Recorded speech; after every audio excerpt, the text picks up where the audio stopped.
Nous sommes à un niveau record de collecte de fonds, pourtant les services publics n'ont jamais été aussi mauvais.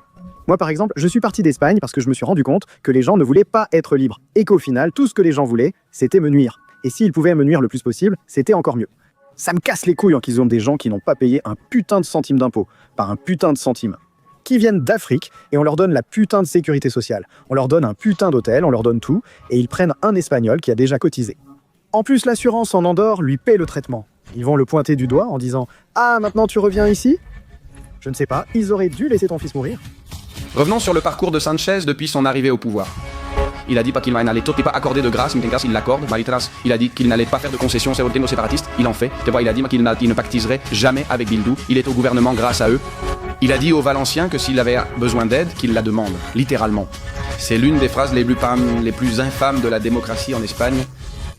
Hier, il est sorti 6 heures après une panne générale dans tout le pays et ses déclarations étaient « Nous ne savons rien ». Je ne peux pas renvoyer les fonctionnaires, mais je peux les remplacer par la technologie.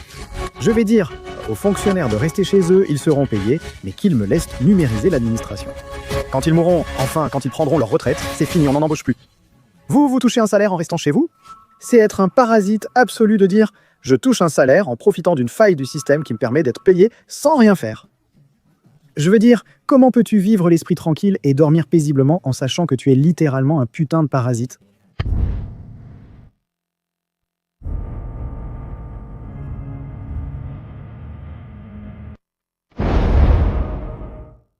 Mesdames, messieurs, bienvenue dans ce nouvel épisode de La Factoria. Aujourd'hui, nous avons l'immense plaisir d'accueillir Victor Dominguez, une référence pour tout le courant libéral et conservateur. C'est à lui de le définir, plus ou moins. Bienvenue Victor, merci d'être revenu. Cet épisode a une longue histoire derrière lui. A-t-il eu beaucoup d'amis, messieurs? Quelques-unes. Un jour, je raconterai ce qui s'est passé, mais la Sainte Vierge sera à la fin. Merci d'être venu. Je dois vous avouer quelque chose. Cet épisode a déjà été enregistré. Notre système a planté, mon ingénieur du son a eu un bug avec le logiciel et tout le contenu a été perdu. Et grâce au fait que Victor est une personne formidable et Qu'il m'aime. énormément, il a accepté de l'enregistrer à nouveau. Donc, voilà, messieurs. Nous allons voir si le podcast sera identique ou différent, car En vérité, je me rappelle parfaitement cette émission, c'était vraiment génial. Mais bon, je suis convaincu que Dieu a voulu qu'on l'enregistre une deuxième fois et que celui-ci sera bien meilleur.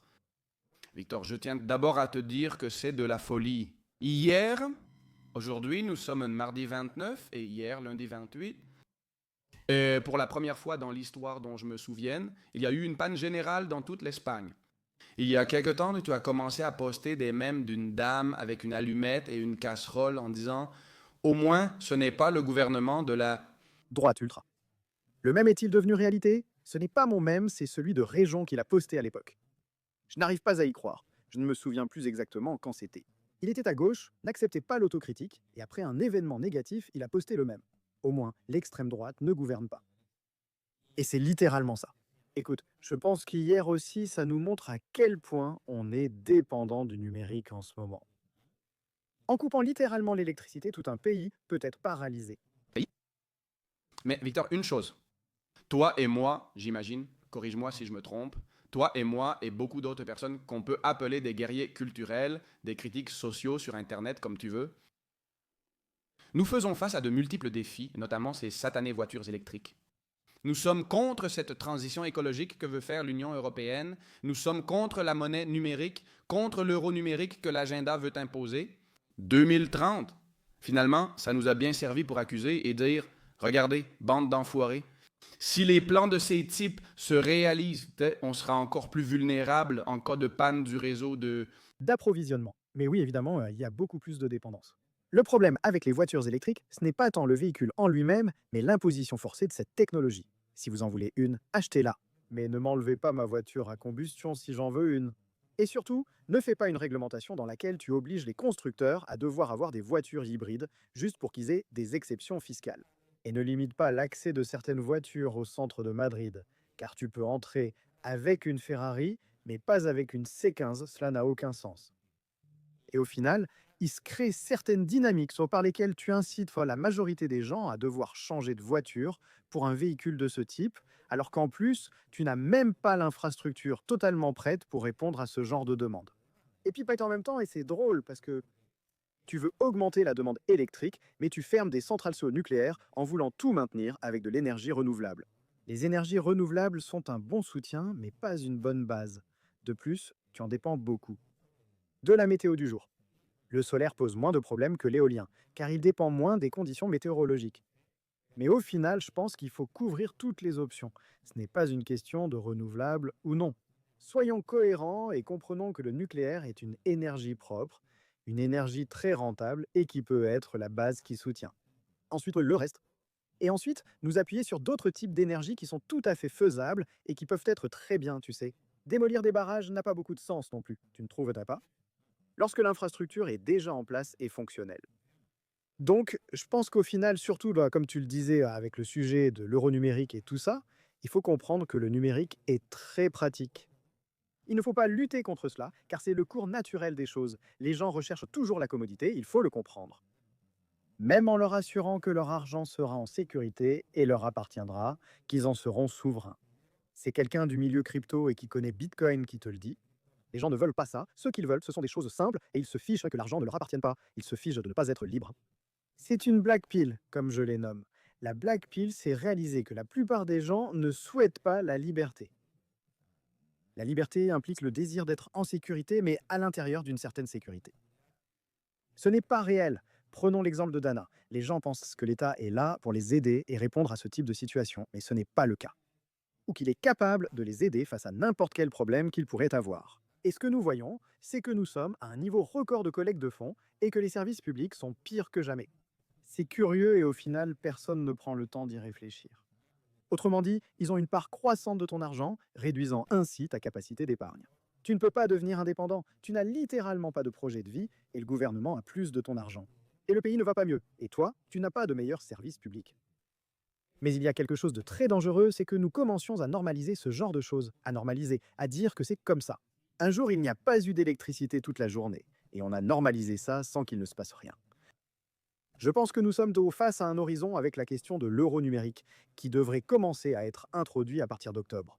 Si je ne me trompe pas, c'est un défi qui nous attend de voir comment les gens vont le gérer, tu sais?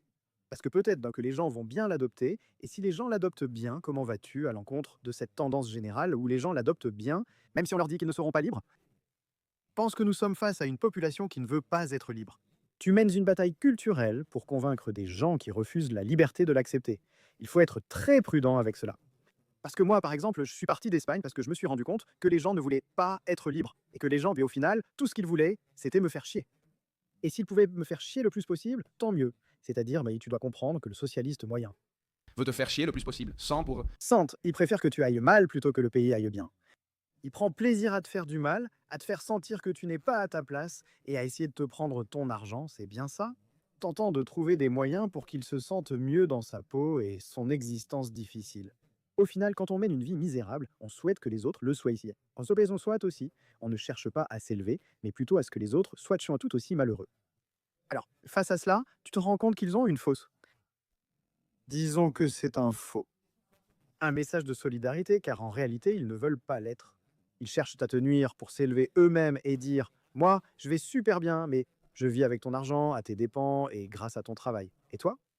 À chaque fois, ils te poussent à créer plus de valeur. C'est curieux, là, je le vois beaucoup sur les réseaux sociaux. Ils viennent toujours essayer de comme stigmatiser ou faire le travail que tu peux faire ou que je fais, c'est comme on me dit toujours, tu ne travailles pas. Mais si je ne travaille pas, pourquoi est-ce que je paie des impôts? Si je ne travaille pas, ne me demande pas de payer des impôts. Que suis-je censé faire dans cette situation? Qu'est-ce que je fais si c'est une activité qui génère de l'argent? Ce n'est pas travailler? C'est-à-dire, ils sont dans ce paradigme du genre, comme je n'aime pas ce que tu fais. Je dis que ce que tu fais, ce n'est pas travailler, que ça c'est un truc de vieux ringard, tu vois? En d'autres termes, travailler, c'est être dans la mine à creuser. Et ne pas travailler, c'est faire une activité qui rapporte de l'argent. Que tu aimes ou non, c'est bien ça. Souvent que dans leur situation, ils ont littéralement moins d'années cotisées, je crois. Je ne ferai pas l'analogie. Allez Victor, fais-la, même si tu risques de te retrouver sans chaîne. Bon, peu importe, mais écoute, Nous ont censuré. quelle semaine ce village? Disons qu'ils n'ont pas beaucoup d'années de cotisation. Ils osent te donner des leçons à toi qui as généré beaucoup d'argent, créé des emplois et fait croître ton capital. De comment tu dois faire les choses ou comment tu dois, disons, être, Alors que ce sont des personnes qui ne sont pas en position de donner des conseils à qui que ce soit, ils ne sont pas en mesure de donner le moindre conseil sur quoi que ce soit. Et ce sont les mêmes qui te disent non. Si tu n'es pas une femme, ne donne pas ton avis sur les problèmes des femmes. Non, si tu n'es pas gay, ne donne pas ton avis sur les problèmes des gays. D'accord? Désolé, mais je ne peux pas reformuler ce texte car il contient un langage grossier et agressif qui va à l'encontre de mes principes.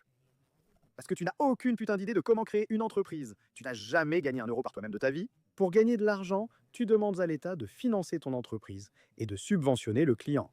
Car même avec des subventions, le client ne veut pas acheter. Comme cela arrive souvent dans le secteur de la culture, au final, tu as une entreprise qui s'est normalisée, financée par le contribuable. Alors que peut-être, je ne sais pas, pourquoi ne pas faire la même chose avec un entrepreneur normal? C'est absolument impensable, par exemple, dans un pays comme les États. Oui.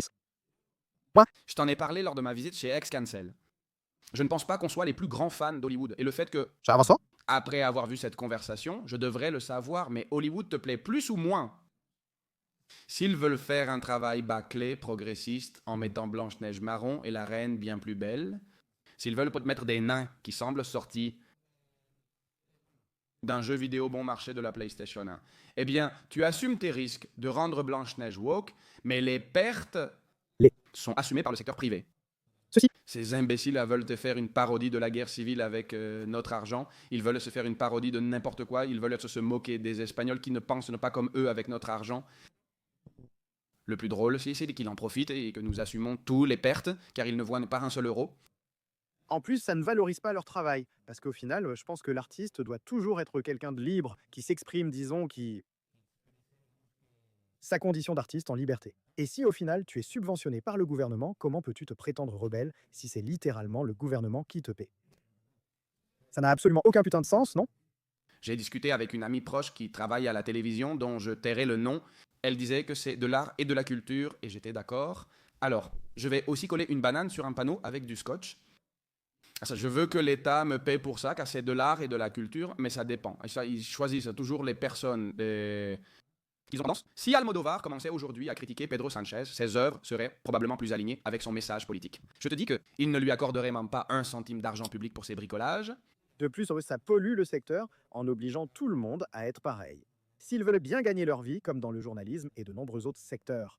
C'est pourquoi je parle de redonner de la dignité à ce type de tâches et de métiers. Parce qu'ils les ont littéralement prostituées, et eux, peut-être qu'ils n'en sont pas encore conscients, mais ce sont des prostituées de leur secteur. C'est comme si c'était une véritable dictature dans ton secteur. Soit tu penses comme eux, soit tu n'as pas de travail. Et soi-disant, nous avons une loi qui dit qu'il ne faut discriminer personne en raison de son orientation sexuelle, ni de son idéologie, ni de son sexe, ni de rien. Pourquoi la normalisation existe-t-elle dans certains secteurs?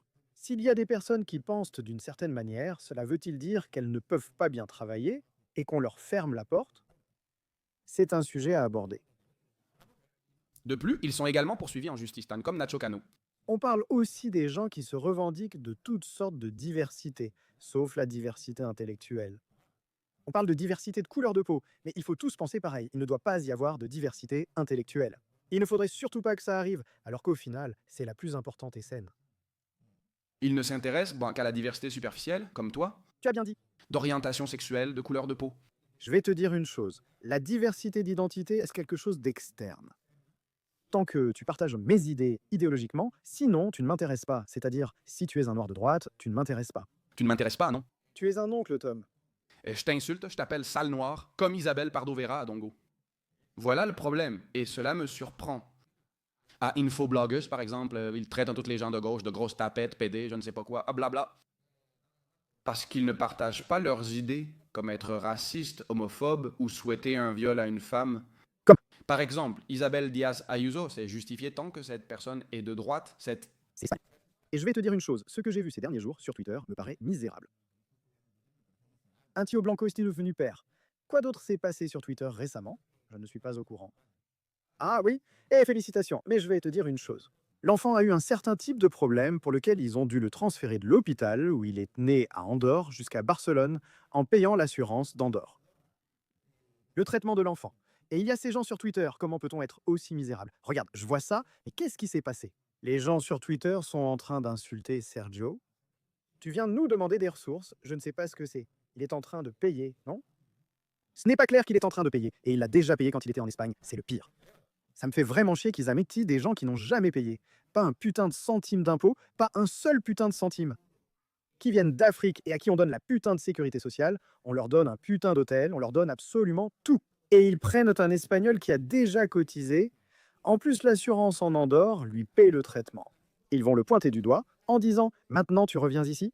Il disait dès des horreurs qu'il fallait laisser mourir ton fils. Quand je les vois, je réalise que ces gens sont misérables.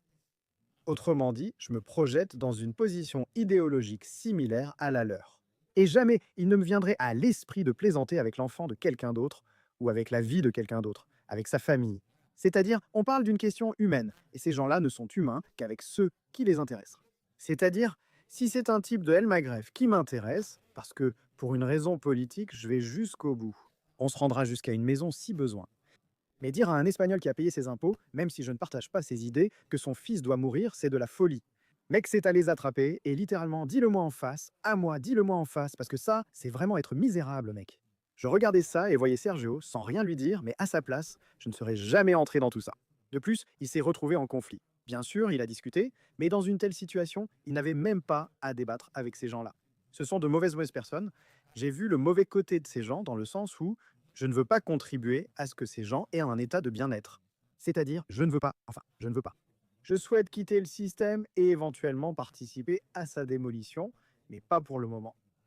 Ces gens utilisant les ressources publiques pour me diaboliser, pour me vouloir du mal, c'est de cela qu'il est question. Ils prennent ton argent, ils vont à la télévision espagnole et ils mettent ton visage avec une cible dessus et commencent à te pointer du doigt. La Sexta et le Congrès normalisent la persécution totale des personnes à travers une émission, comme je l'ai déjà mentionné l'autre jour. Sur la Sexta, ils reçoivent de la publicité institutionnelle de partout, même si c'est soi-disant de l'argent privé. La Sexta et 13 Médias profitent de financements avantageux tout en maintenant leur ligne éditoriale actuelle. Ils jouent un double jeu. Le groupe 13 Médias possède Antena 13 avec Vicente Valles et La Sexta qui diffuse des informations différentes. Tu sais, imagine si je créais une émission où je pointerais du doigt des journalistes. Imagine leur réaction. Le fascisme cible les lanceurs d'alerte. De fausses informations et d'empoisonneurs, je serais littéralement Mussolini. Si je fais ça, ils allaient me critiquer. Mais nous avons normalisé le fait d'avoir une émission de télévision sur la Sexta, qui se consacre à pointer du doigt des citoyens individuels qui expriment leur opinion. Que ça te plaise ou non, consacrer une émission à ça, c'est vraiment osé. C'est littéralement se demander à quel moment avons-nous normalisé le fait qu'il y ait des messieurs dont le travail consiste à faire cela. Je ne sais pas, être les SS de la Sexta, parce qu'ils sont les SS de la Sexta. Je veux dire, ces gens-là doivent sûrement penser qu'ils font quelque chose de bien, hein, mais en réalité, ce sont littéralement des agents qui persécutent les dissidents, n'est-ce pas? Ce qu'ils veulent s'en faire, bah, c'est que si tu penses contre le système, tu vas être montré du doigt dans cette émission avec... Notre visage présenté comme un conspirationniste. Et vous? Tu me rappelles Pearl la fête pour ton retour l'autre jour, Victor? Wall Street, Wolverine. C'est un compte suivi par près d'1 million de personnes qu'ils ont supprimé sans motif. On peut maintenant discuter des raisons et des résultats de Meta Irlande. Je suis ravi qu'on t'ait rendu le compte, car il donnait beaucoup d'informations à de nombreuses personnes. Tu es devenu pratiquement un média numérique beaucoup plus regardé que presque tous les médias traditionnels, c'en est là, ce qui les dérange beaucoup. Et j'ai reçu une réponse disant « Toi et ton ami, le Wall Street Wolverine, vous voulez affamer et enlever la pension de nos anciens. » Il semble que cette personne ne t'ait jamais entendu parler de la question des retraites. Et c'est justement à cause de ces émissions qui mettent une cible sur nos têtes, sur la tienne. Je dois reconnaître que sur la tienne, c'est bien plus. Mais moi, dernièrement, je suis là sur Headline avec la machosphère. Le problème, c'est que vous voyez ces émissions et ce qu'ils font, c'est inciter à la haine. C'est vraiment inciter à la haine. Ce type nous a menacés en nous disant de venir dans son quartier à Almeria avec mon ami Victor, sinon il allait nous faire du mal et prendre la pension de sa grand-mère. Et moi, putain, mais qui a dit ça? Peut-être que Victor n'a pas dit ça, mais il voit une émission financée avec de l'argent public, dans lequel il se moque de ce que tu dis. Parce que la vérité, c'est passé au second plan. Ici, ce qui compte, c'est le récit. Nous vivons dans un pays dans lequel, pour te garder sous contrôle, ce que font les fils de pute du gouvernement en pleine tempête, c'est prendre d'assaut Radio Télévision Española, et les gens se noyaient dans la boue, les gens mouraient pendant qu'ils étaient occupés à contrôler les médias. Alors, la question est, comment pouvons-nous lutter contre ça? je pense qu'il est inutile de se battre. Ils creusent leur propre tombe, n'ayant plus le récit depuis longtemps. La population qui les regarde disparaît progressivement et le bilan leur est défavorable. Chaque seconde qui passe, le monde est de plus en plus avec moi et de moins en moins avec eux. Donc ça ne m'inquiète pas, parce qu'ils creusent leur propre tombe petit à petit, tu vois. Évidemment que ça va prendre des années, mais ce que tu dis à propos des retraites et tout ce truc-là, au final, c'est parfois une question de capacité, certains en ont plus que d'autres. Ce n'est pas une question de compréhension, mais plutôt qu'ils n'en ont pas la capacité car ils n'y parviennent pas. En résumé, un manque de RAM empêche le traitement de l'information. Sans suffisamment de RAM, il est difficile d'expliquer certains concepts à quelqu'un qui en manque également. En fin de compte, la question des retraites est assez complexe et n'aura pas d'impact immédiat. Ce n'est pas si complexe, Victor. Écoute, ce n'est pas si complexe si tu simplifies, mais c'est complexe, je parle de la solution. Ah non, la solution, oui, ce qu'ils te disent, ils simplifient. La solution, c'est de dire, eh bien, il faut supprimer les retraites, non? C'est-à-dire, c'est un processus lent dans lequel le sacrifié sera le jeune, pas le retraité actuel. Je demande aux retraités actuels d'arrêter d'être égoïstes et de continuer à voter pour le Parti socialiste ouvrier espagnol, malgré une augmentation de 20 euros. Ça ne changerait rien. Il serait plus sage de penser à l'avenir des jeunes et de nous permettre de sortir de ce système que vous méritez. Probablement une meilleure pension, oui, mais si votre pension est aussi mauvaise, c'est parce que le système est mauvais, n'est-ce pas? Pour mettre fin à ce système, il faut passer à un système de capitalisation. De plus, les seniors pensent que c'est le système dans lequel ils vivent. Un système où ils épargnent leur propre argent, en sont propriétaires, et qui leur appartient même s'ils meurent, l'État ne le conservant pas. C'est crucial. Alors, quand ils comprendront qu'il faut passer à un système dans lequel on n'a pas besoin d'une pyramide, avec plus de travailleurs et moins de gens au sommet, car la situation actuelle est insoutenable. À moins d'importer la moitié de l'Afrique pour qu'elle travaille et cotise, la situation ne changera pas tant qu'on n'aura pas compris cela. Les gens ne vont pas se rendre compte qu'il ne s'agit pas de soutenir le système, mais de le démolir et de créer un nouveau système basé sur la durabilité.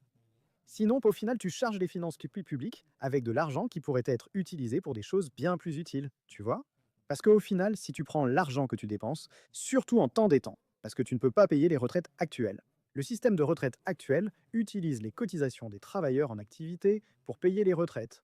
Mais ces cotisations sont insuffisantes. Les retraites actuelles nécessitent un endettement supplémentaire. La situation s'aggrave, ce qui pèse sur le budget et génère un déficit et de la dette. Tu dois faire une transition dans laquelle les jeunes d'aujourd'hui, une part de leur sécurité sociale servira à payer les retraités actuels et une autre ira dans un fonds. Alors, il y aura une partie des jeunes qui paieront une pension, une partie d'une pension qu'ils ne recevront pas. Mais cela permettra de se libérer progressivement de ce système, avec la disparition des plus âgés qui bénéficient de cette pension. Quel est le point? Le sacrifice ne sera pas pour le retraité, le sacrifice sera pour le jeune. C'est pour ça que je dis qu'ils arrêtent d'être égoïstes. Et pour quelques sous de plus, parce qu'on leur donne quelques sous de plus, c'est-à-dire pour 7 sacs de lentilles. En pratique, ils achètent entre leur vote, puis le reprennent par d'autres moyens, comme des impôts. Je voulais justement t'en parler. En réalité, ces 7 sacs de lentilles qu'on leur promet ne sont même pas tangibles. Prenons l'exemple de l'augmentation de 50 euros par mois sur leur pension. Et parfois même pas ça, hein. Imagine, on augmente leur pension de 50 euros par mois, ils pensent être 50 euros plus riches ce mois-là. Et vraiment, avec les politiques qu'ils mettent en place, l'huile d'olive augmente, tout le panier de la... Course augmente, l'électricité augmente. L'essence augmente. C'est-à-dire qu'avec ces 50 euros, ils ont beaucoup moins de pouvoir d'achat et pourtant, les gens sont incapables de le voir.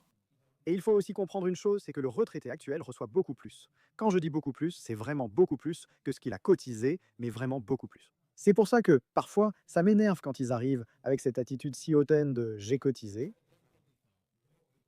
Oui, vous avez cotisé dans une Espagne où il n'y avait quasiment pas de taxes sur la valeur ajoutée. L'impôt sur le revenu des personnes physiques était dérisoire. Les impôts presque inexistants, tout était déréglementé et se faisait au noir, sans factures avec taxes sur la valeur ajoutée. Et vous avez pu économiser, avoir un patrimoine et un projet de vie? Les jeunes peinent à devenir indépendants à cause des impôts élevés, de l'inflation galopante et de leur incapacité à épargner. En plus, vous avez cotisé en pesetas et vous recevez littéralement la pension en euros, actualisée à ce jour. Donc vous recevez bien plus que votre contribution initiale. Et il est bien plus difficile de gagner sa vie en ce moment que lorsque vous viviez. Vous venez certes de plus bas, mais vous êtes monté. Nous venons d'en haut et nous descendons. La tendance est donc différente. Ce qu'il faut comprendre avec cela, ce n'est pas que ces messieurs ont contribué, qu'ils reçoivent beaucoup plus que ce qu'ils ont déjà apporté. Alors, ce message de «j'ai cotisé, qu'il se débrouille», ce n'est pas un message très conciliant, n'est-ce pas? Ce que tu dis, c'est «je compte, le reste peut aller se faire voir». Que les politiciens ou ceux qui ont fait ça règlent tout ça, mais ça ne fonctionne pas comme ça. Il faut se sacrifier pour résoudre ce problème. Et pour faire ce sacrifice, il faut que certains partis politiques se mettent d'accord pour rompre le pacte de Tolède, le dynamitaire, et dire OK, les retraités actuels restent comme ça. Les jeunes passent à un autre système, et c'est nous qui faisons le sacrifice. C'est ce qu'ils prennent en compte. Mais alors, que se passe-t-il? Charo Charez refuse catégoriquement de sortir et t'empêche également de partir? Et tu vas continuer à rester dans cette roue? La plupart des partis politiques ont intérêt à maintenir les retraites. Pourquoi? Parce qu'ils en profitent. Parce que c'est un clientélisme brutal. Une grande partie de la population dépend totalement de toi, ils voteront pour toi. Tu ne veux pas qu'ils deviennent soudainement indépendants, qu'ils aient leurs propres fonds et puissent décider quand retirer cet argent. Ils peuvent laisser ou retirer l'argent, mais où l'investissent-ils? Où le placent-ils? En plus, cet argent n'est même pas investi. En d'autres termes, on te verse une somme d'argent indéterminée. Tu cotises à une pension sans connaître le montant exact, c'est donc une pension indéterminée. C'est un engagement de paiement où ils décident du montant et du moment de versement. De plus, ils reculent l'âge de départ à la retraite, sans même garantir qu'ils te la verseront. Désormais ou à partir d'un certain niveau de revenu, une taxe de solidarité est imposée sur la fiche de paie, obligeant à contribuer. Pour des retraites soi-disant durables, il faut pourtant les réformer chaque année. Sont-elles vraiment pérennes? Il faut soit repousser l'âge de la retraite, soit créer une nouvelle taxe de solidarité sans avantage direct, uniquement pour préserver le système. C'est comme, mec, si tu dis d'accord, j'admets que ça ne fonctionne plus, tu fais une transition vers un nouveau système, tu utilises tous ces fonds que tu vas économiser pour d'autres choses. Ce qu'on pourrait faire serait incroyable. Si tu élimines le déficit, la dette publique, supprimes des ministères et utilises leur budget, je deviens même socialiste, je deviens phalangiste. Si tu commençais à construire des logements publics, sans même parler du secteur privé, tu utilises le budget des ministères actuels. 500 millions, combien de maisons ça fait? Avec 500 millions, beaucoup de maisons. Les plus grands bénéficiaires des politiques de lutte contre la spéculation sont en réalité ceux qui en profitent le plus. Car la spéculation existe en raison de la pénurie de logements. C'est-à-dire, si tu veux t'en prendre à BlackRock et à Blackstone, et à tous les autres, fonds merveilleux, les horribles produits que vous vendez ici, qui sont littéralement le diable. Vous voulez vous en débarrasser? Augmentez l'offre. Que se passe-t-il quand l'offre augmente? Qu'il n'y a pas de spéculation. Il est impossible qu'il y ait de la spéculation s'il y a une tonne d'offres. On va faire une analyse pour les attardés mentaux, c'est-à-dire pour le socialiste moyen. Imaginons une île, mettons une île où il y a 2 noix de coco, il n'y a que 2 noix de coco, et il y a 2 personnes, et il y a une personne qui veut 2 noix de coco. Qu'en penses-tu? Que la noix de coco vaudra plus cher? S'il y a 20 000 noix de coco et 2 personnes qui veulent ces 20 000 noix de coco, ou s'il y a 2 personnes et seulement 2 noix de coco, eh bien avec le logement, c'est exactement pareil.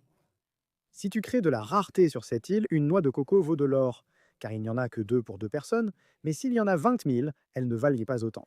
Donc avec le logement, c'est pareil, ces politiques même qui créent une pénurie de logements profitent en fait aux grands fonds et aux gros propriétaires. Pourquoi? Leur logement vaut plus cher car ça crée de la rareté. Si tu fais sauter maintenant des ministères inutiles, que tu construis des tours de 40 étages, que tu y mets des logements, tu injectes littéralement de l'offre sur le marché. C'est fini. La plupart des gens ont été conditionnés par la propagande affirmant que construire est mal. Mais pourquoi serait-ce le cas?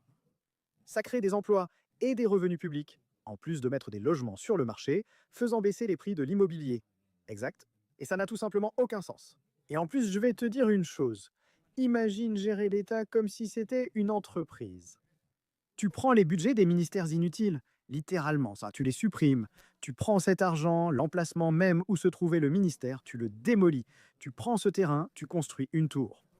Et le budget précédent de 500 millions pour le ministère de l'égalité, utilisé pour entretenir des charros sans bénéfice social. Ça devient un bloc d'immeubles qui te rapporte des revenus en tant qu'État et qui ne te génère pratiquement aucun coût d'entretien. C'est tout du revenu public. Ce sont des choses que l'on comprend en tant qu'entrepreneur, mais pas en tant qu'homme politique, parce qu'au final, homme politique. Non pas en tant que socialiste, mais parce qu'ils ont une agence de placement pour militants et sont incapables de créer des emplois voulant simplement placer leurs militants. Alors tu dois inventer des ministères, des observatoires, des campagnes ou n'importe quoi pour nourrir cette militance, qui est toute cette structure. Ce phénomène touche autant la gauche que la droite, car la droite a aussi ses militants qui cherchent à être nourris et placés. Donc c'est vrai qu'il y a certains partis qui te demandent de réduire l'administration, mais ils ne vont pas la réduire autant qu'ils le pourraient vraiment. Je peux te l'assurer, car ils doivent placer leur militance. Concernant les fonctionnaires, je prendrai une décision très courageuse. C'est très impopulaire, mais je pense aussi que c'est la bonne. Je ne peux pas licencier les fonctionnaires, mais je peux les remplacer par la technologie. Je vais dire aux fonctionnaires d'arrêter de rester chez eux, de toucher leur salaire, mais de me laisser mettre en place l'administration numérisée. Quand ils mourront ou quand ils prendront leur retraite, c'est tout. On n'en embauche plus. Vous touchez votre salaire en restant chez vous. C'est tout, mais ne dérangez pas. Mais ils le font déjà. Non, non. Mais ce que je veux dire, c'est que ce qu'ils ne te laisseront pas faire, Jota, c'est de les remplacer. Ils veulent continuer à augmenter le nombre de postes. C'est pourquoi. Tu penses? Ils continuent à embaucher plutôt que de remplacer les employés par la technologie. Ce que je dis, c'est vraiment c'est n'embauche plus personne, ceux qui restent chez eux sans rien faire. J'installe une machine plus efficace. Vous travaillez toujours, mais à votre retraite. On n'embauchera plus. Je ne comprends pas pourquoi on ne leur... On ne peut pas licencier plusieurs fonctionnaires. Je vais te raconter une anecdote personnelle. J'étais à l'Institut public de Diego Velázquez à Torrelodones et il y avait une tutrice. Je ne sais plus si c'était dans 3e ou en 4e B ou A. Bon, je ne me souviens plus, je ne vais pas dire son nom, mais je m'en souviens encore. Elle est restée 3 ans, tout le temps que j'ai passé à l'Institut Diego Velázquez. Le premier mois, elle venait et elle a pris un congé pour toute l'année parce qu'elle était allergique à la craie. Elle était allergique. À la craie. En tant que tutrice d'une classe entière, elle n'allait pas donner de cours, mais devait avoir... Des responsabilités. Comment va là? Classe, parler. Les parents gèrent la situation du mieux qu'ils peuvent. L'enfant a redoublé 3 années consécutives en raison de son allergie à la craie. Comment? Comment diable ne vas-tu pas renvoyer une professeure quand elle ne met même pas en place les outils nécessaires pour exercer sa profession? Elle ne devrait même pas être payée, pourquoi? Ne peut-on pas les virer? Et surtout, FMXK, comment tu te sens en tant que personne en sachant que tu es un véritable parasite? Absolu, tu es un parasite absolu. C'est-à-dire, je touche de l'argent en profitant d'une faille du système qui me permet d'être payé sans rien faire. Je veux dire, comment peux-tu vivre l'esprit tranquille et dormir paisiblement en sachant que tu es littéralement un putain de parasite? Je pense que c'est une question de morale, oui, par respect pour l'argent des autres, c'est que ça me fait rire. Les autres citoyens devraient avoir honte. Je veux dire, comment peux-tu avoir des amis, les regarder en face et leur dire non, non, moi, non. Je suis payé car je suis allergique à la craie. C'est comme si je prenais ton argent alors que tu dois aller travailler et je me consacre à gagner ma vie car je suis allergique à la craie. Sérieusement, tu te fous de moi, mec?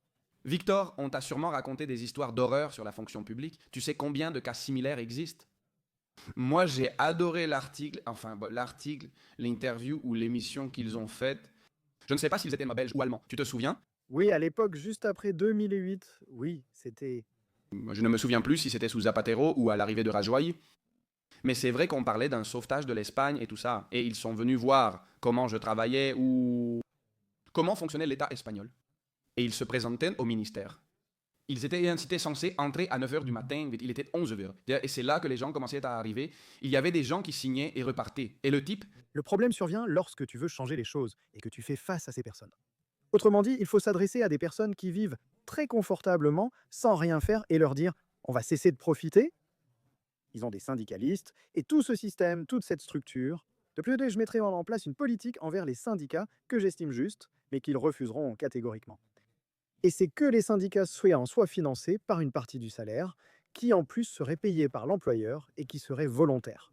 C'est-à-dire que sur ta fiche de paie, il y aurait une partie qui, si tu veux avoir un syndicat, on te donne, je sais pas, 50 € pour le syndicat, mais si tu n'en veux pas, tu les gardes pour toi. Là, tu choisis si tu veux adhérer au syndicat. Si le syndicat fait du bon boulot, pourquoi pas le rejoindre? Parce qu'avec le cul des autres, on est tous des salauds. Lorsque vient le moment de payer et que tu réalises que tu finances des personnes qui ne travaillent pas, tu te dis peut-être que tu ne devrais pas payer.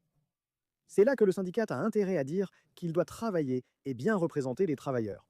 C'est là qu'il prend de la valeur quand les adhérents du syndicat doivent payer cette cotisation qui, en plus, ne provient pas directement de leur travail.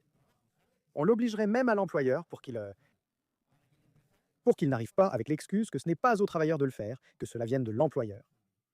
Le travailleur décide s'il veut garder son travail, sinon c'est l'employeur qui le garde. Les syndicalistes, qu'est-ce qui se passe? Ils ne veulent pas de ça, parce qu'ils savent évidemment que si cela arrive, tous les syndicalistes se retrouveront sans travail. Pourquoi? Parce qu'ils ne foutent absolument rien, c'est ça la putain de réalité. mais Une question, tu ne trouves pas que c'est un peu trop risqué de demander du pragmatisme et de la productivité à des gens qui pratiquement ne font rien? La seule chose qu'ils font, c'est parasiter. Et à soutenir les décisions du gouvernement, parce que si ce pays et les syndicats veillaient vraiment sur les travailleurs, ils seraient déjà à l'arrêt depuis très longtemps. Mais je te le dis aussi parce que nous avons une droite beaucoup trop lâche qui a peur des conséquences que ces syndicats pourraient imposer. Ou que ce type de structure mafieuse qui se consacre à faire pression sur les entrepreneurs et à utiliser, disons de manière instrumentale, leur statut de défenseur des travailleurs. En d'autres termes, personne n'a le courage d'affronter cette situation, car ensuite Facebook va vraiment se rapprocher d'eux en disant « Salut, je veux être ton ami aujourd'hui, tu vois ?» Alors au moment où quelqu'un dira « Écoute, je vais me débarrasser de la moitié de l'administration, je vais la numériser. » Parce que c'est pour le bien du contribuable, c'est pour le bien du contribuable. Ce n'est au détriment de personne, c'est pour le bien du contribuable. Par respect pour son argent. Je vais supprimer la moitié des ministères, éliminer une grande partie de l'étatisme existant et dynamiter tout ça. De nombreuses structures existantes et normalisées pourraient potentiellement être privatisées. Et tu sais qu'il y aura des gens qui vont s'opposer à toi, mais tu vas dire, par mes couilles, qu'ici personne ne bloque la rue, comme l'a fait ma loi, personne. Avez-vous une police engagée pour faire respecter la loi ici, même si les gens veulent aller travailler et que vous vous en fichez complètement? Si tu veux manifester, fais-le ailleurs. Laisse les gens qui veulent travailler le faire, et alors il se passera quelque chose. Mais tant que tu auras une droite molle qui ne veut pas imposer l'ordre, et quand il s'agit d'imposer l'ordre, si tu veux manifester, fais-le, mais n'enlève pas la liberté de travailler à autrui. C'est bien ça. Pourquoi? Ainsi, tu démantèles leurs structures mafieuses. Si tu veux stopper notre business, on tente de paralyser le pays. Mais je ne te laisserai pas faire. Parce que pour ça, j'ai le monopole de la force. Et c'est curieux, comme le monopole de la force, quand ils sont au pouvoir, il n'y a aucun problème à l'utiliser. Quand c'est toi qui es au pouvoir, tu es le fasciste. Je pense qu'il faut parfois appliquer la stratégie de Milei Milei. Quand il a commencé à faire des coupes et à licencier des fonctionnaires, il savait que les syndicats et tous ceux qui gravitaient autour de tout ce système allaient réagir. Une politique efficace serait d'empêcher le blocage des rues et d'appliquer des sanctions très sévères pour toute infraction. Tu décourages ça? C'est-à-dire, quand le hippie vient embêter tout le monde, il faut sévir contre le hippie pour qu'il ne recommence pas. C'est ce que tu dois faire. Tu ne dois pas encourager le hippie à venir embêter tout le monde, tu dois sévir. C'est ça le problème. Quel est le but? La droite a toujours perçu cela comme on va passer pour les méchants. Mais c'est la réalité, tu seras toujours vu comme le méchant. Donc au moins, agis comme il faut agir et littéralement veille aux intérêts de tes électeurs. Tes électeurs veulent aller travailler. Ne laisse pas une bande de parasites qui ne veulent même pas perdre leurs privilèges enlever à tes électeurs le droit d'aller travailler à cause de tes complexes idéologiques. Qu'est-ce qui se passe? On fait souvent plus de calculs électoraux que de recherche de solutions concrètes. Il manque de courage, tu vois. Je sais que mes propos vont choquer beaucoup de gens de gauche, mais franchement, peu importe que vous soyez scandalisés, c'est ainsi. C'est ma façon de comprendre le monde, c'est ma façon de croire qu'on peut résoudre beaucoup de choses. Je comprends que tu ne veuilles pas renoncer à tes privilèges, moi non plus à ta place. Mais désolé, il va falloir que tu travailles. Il va falloir que tu travailles, sale hippie. Le point, c'est une chose. Victor, je voulais te parler de ma loi Donald Trump. Je ne vais pas faire de critiques que J'ai beaucoup. Je les préfère à ce qu'il y avait, évidemment. Mais regarde, qui sont le prototype de l'antipoliticien traditionnel. Parce que Milei était un journaliste qui traitait les gens de sales gorilles à la télévision. Je le suis depuis 2016, bien avant sa notoriété pour être candidat à la présidence. Il était excellent, donnant l'impression d'être complètement défoncé à la coke, tout en ridiculisant les gauchistes distingués sur les plateaux télé. Avec des chiffres, des statistiques, en parlant d'économie. Donald Trump, une autre figure de Warner Bros. Un personnage télévisuel qui n'a pas la langue dans sa poche, non, qui dit des énormités sans aucune retenue. Et c'est le prototype du politicien qui triomphe, ce n'est pas le politicien traditionnel qui essaye de plaire à tout le monde. Les gens en ont assez des politiciens, et les deux personnes qui représentent la droite et ce changement dans le paradigme mondial, antimondialiste et anti-woke sont deux personnes non politiciennes. En Espagne, il n'y a pas de figure médiatique qui dise publiquement à quelqu'un de subventionner qu'elle refuse de lui parler, qu'ils sortent et disent « Hippie, je m'en fiche, Je m'en fous. je suis ici pour aller à l'encontre de ce que les gens pensent. » En Espagne, il semble que tous les politiciens essaient de ne pas offenser, alors que ce qui donne des résultats dans le monde, c'est justement le contraire. Voici 2 tasses bien remplies d'offenses, comme demandé. Voyons, je pense que Ce genre de tonalité doit aussi venir de l'intérieur, dans le sens où, au final, je ne vois même pas Abascal lui-même avec ce ton-là. Non, non, non. C'est peut-être plus émotionnel. Mais tu ne le verras pas avec ce ton satirique si charismatique de Donald Trump ou avec l'énergie que possède Milley.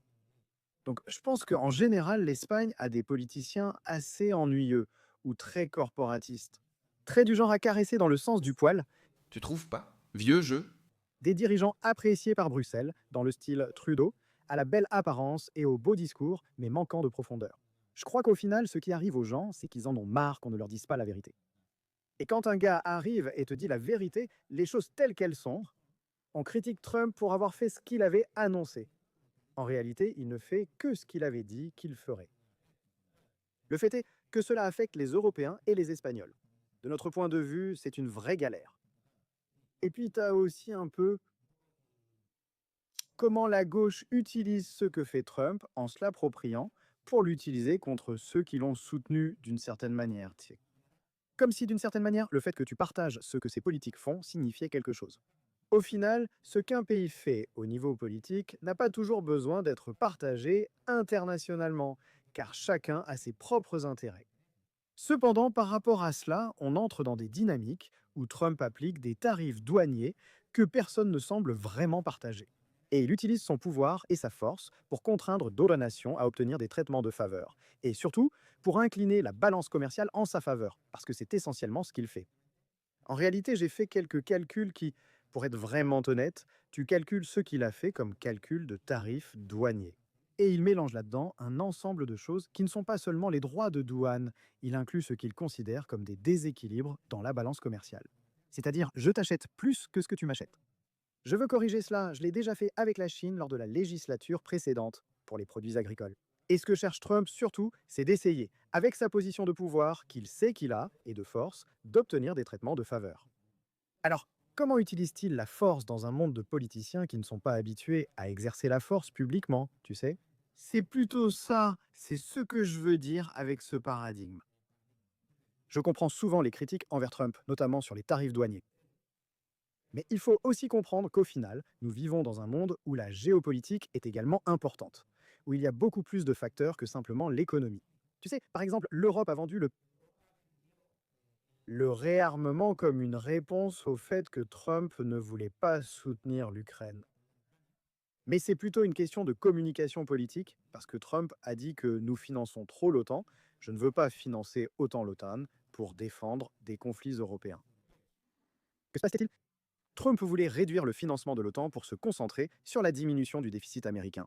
Ce qu'il a réussi à faire, mais l'Europe l'a présenté différemment. C'est ce qu'ils font. Ce réarmement est dû à des raisons sur lesquelles Trump s'est disputé avec Zelensky.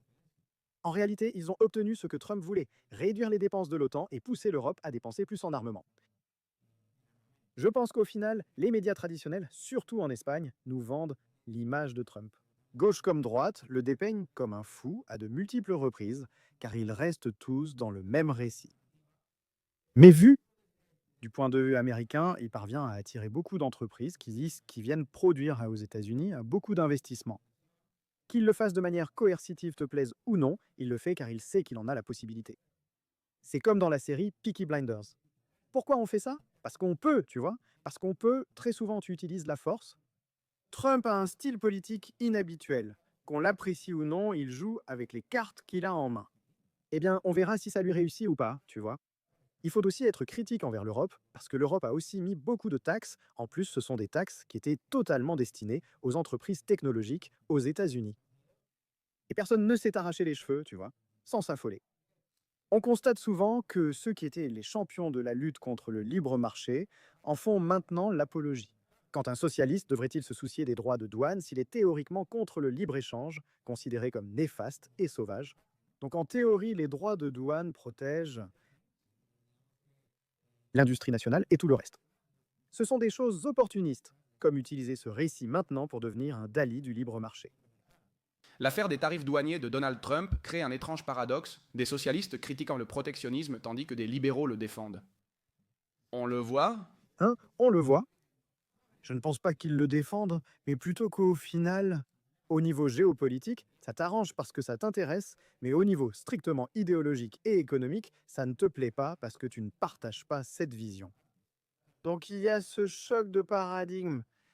Soyons réalistes, personne ne devrait être en faveur de ce niveau de droits de douane et de protectionnisme. Parce qu'au final, l'expérience nous a toujours montré qu'en soi, cette vision autarcique n'est pas quelque chose qui profite à long terme. Ah, tu sais, et cela se voit par exemple dans les différentes étapes qu'a traversé Francisco Franco en Espagne, c'est-à-dire qu'il y a eu une première étape qui était très autarcique. Quand il a commencé à s'ouvrir, il y a eu une grande expansion. C'est une question d'équilibre, ce n'est ni l'un ni l'autre. Je comprends qu'on protège certaines industries clés ou secteurs ponctuellement essentiels, mais il faut aussi être juste. Par exemple, ce n'est pas juste qu'en Europe, nous devions faire face à un niveau de bureaucratie et de réglementation, puis permettre à d'autres d'entrer sur notre marché sans ces mêmes réglementations et cette bureaucratie. Parce qu'alors, il y a un préjudice comparatif. Pour permettre à de nouveaux acteurs d'entrer sur le marché, il faut que les conditions de concurrence soient équitables pour tous, qu'ils soient déjà présents ou qu'ils viennent de l'extérieur. C'est là que réside le problème. Donc je pense que nous sommes souvent confrontés à une situation qui, on a tendance à critiquer l'autre, mais il faut considérer la situation dans son ensemble. Tu comprends? C'est comme si personne n'allait voir Xi Jinping pour lui demander constamment pourquoi tu ne nous laisses pas entrer sur ton marché en Chine. On a normalisé l'impossibilité d'entrer en Chine. On a normalisé qu'une entreprise européenne ne puisse pas s'étendre en Chine, mais que la Chine puisse entrer librement et sans restriction en Europe. Cela crée une injustice où les Chinois profitent du libre marché, alors que vous ne pouvez pas accéder à un marché aussi vaste et fantastique que la Chine. Alors, pourquoi reprochons-nous tout cela aux États-Unis et personne ne dit rien à la Chine? Cela me laisse penser qu'il y a certains intérêts pour lesquels, finalement, tu n'oses pas trop aboyer contre la Chine, parce qu'elle t'a un peu acheté.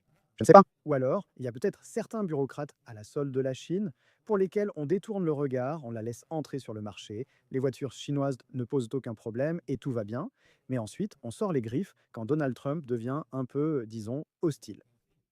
Tout à fait, non, tout à fait. Victor, y a-t-il un sujet que je voulais aborder?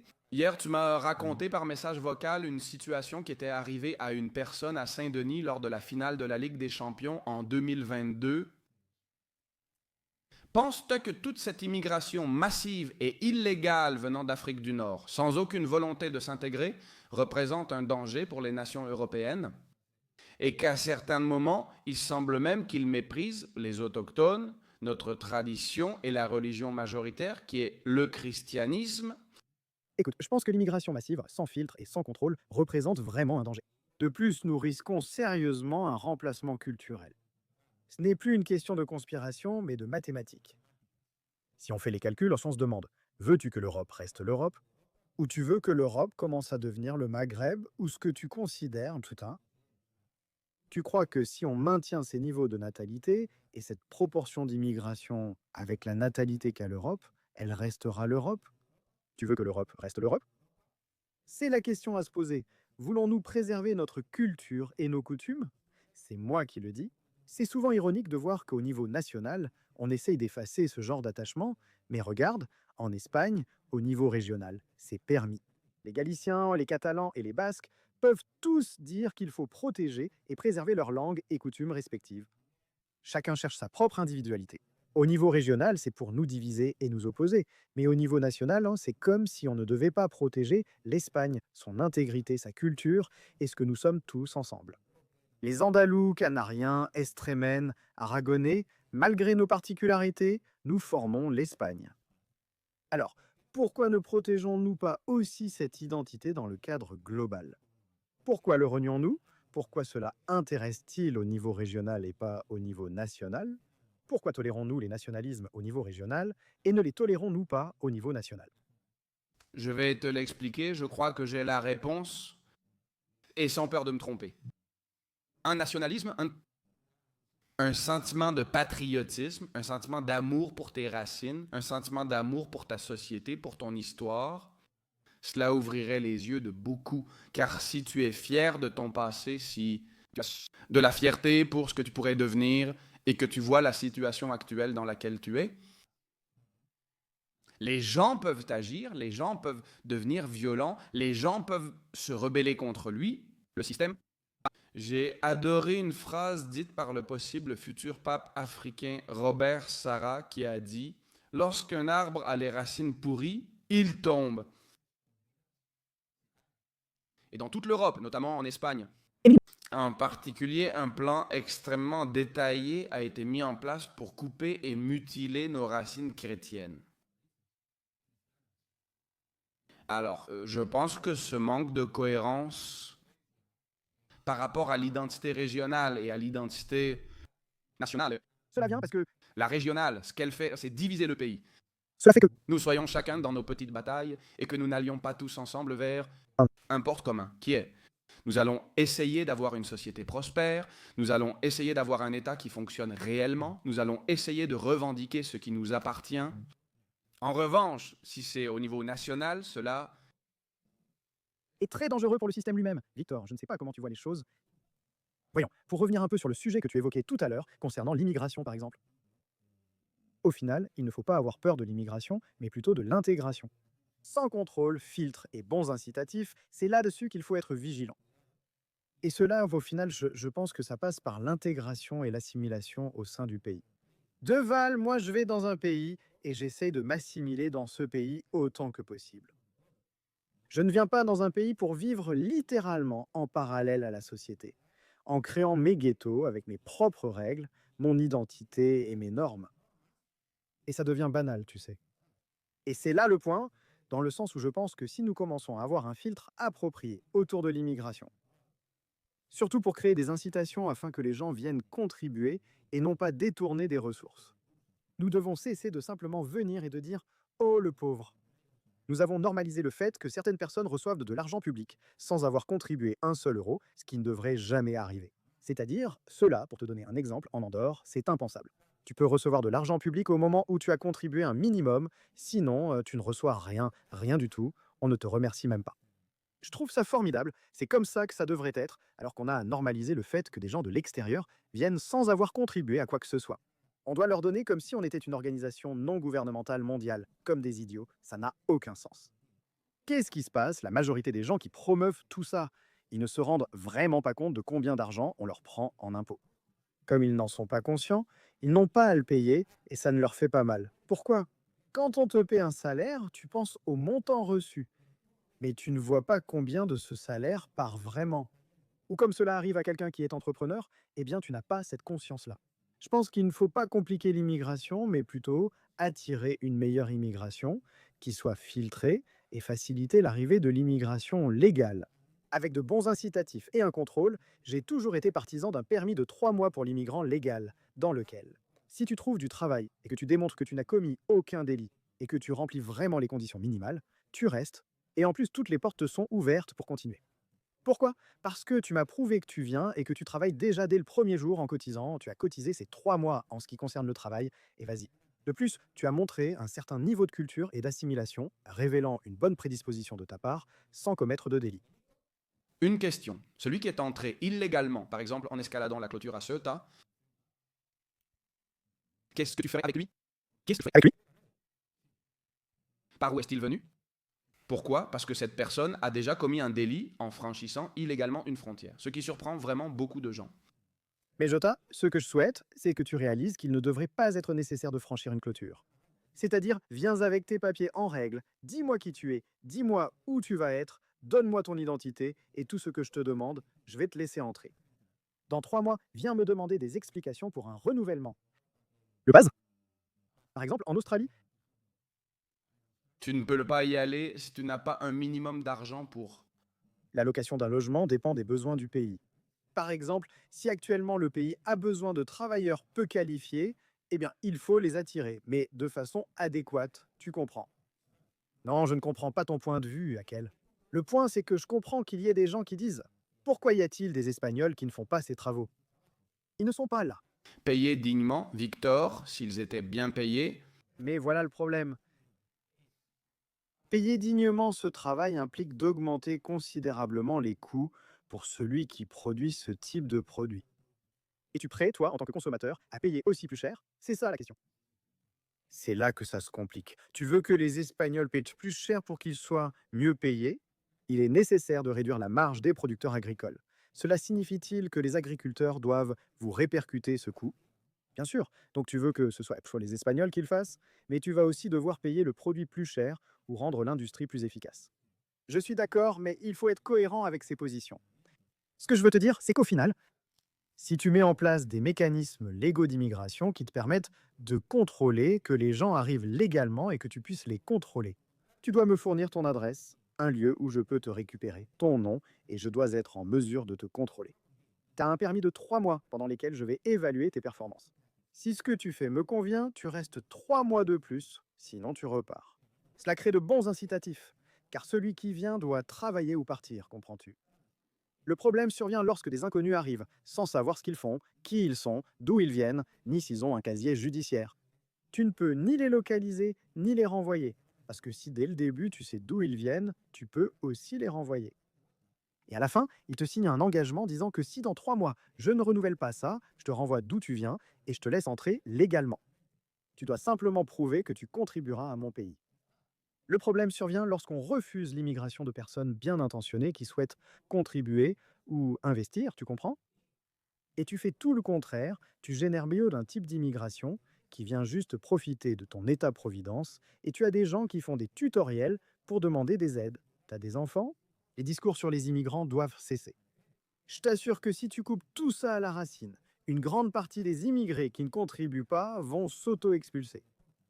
Pourquoi? Parce qu'ils ne peuvent n'y pas vivre. Ils s'auto-expulsent, hein, tu n'as pas besoin de les expulser toi-même. Jusqu'à quel point? Tu penses, Conti Klein, qu'il serait capable de provoquer un conflit social dans les rues pour exiger qu'on les paie parce que, par exemple, là, ce qui s'est passé avec l'imam à... Et ça ne change rien. C'est pareil que ce que je t'ai dit tout à l'heure. Si les syndicalistes viennent à me voir, d'accord, mais tu prends le bâton, la main ferme, sans peur. Je sais que de nombreux policiers qui me regardent se diront, oui, on ne nous laisse pas faire, laissons-les faire. Comment ça, on va permettre à ces messieurs-là, parce qu'ils arrêtent un imam qui occupait une maison, qui occupait un logement, maintenant il faudrait que ces messieurs prennent le contrôle là-bas. Où est ça la police? La police se cache dans une caserne par peur. La police peut être dure à Ferraz, mais pas ici.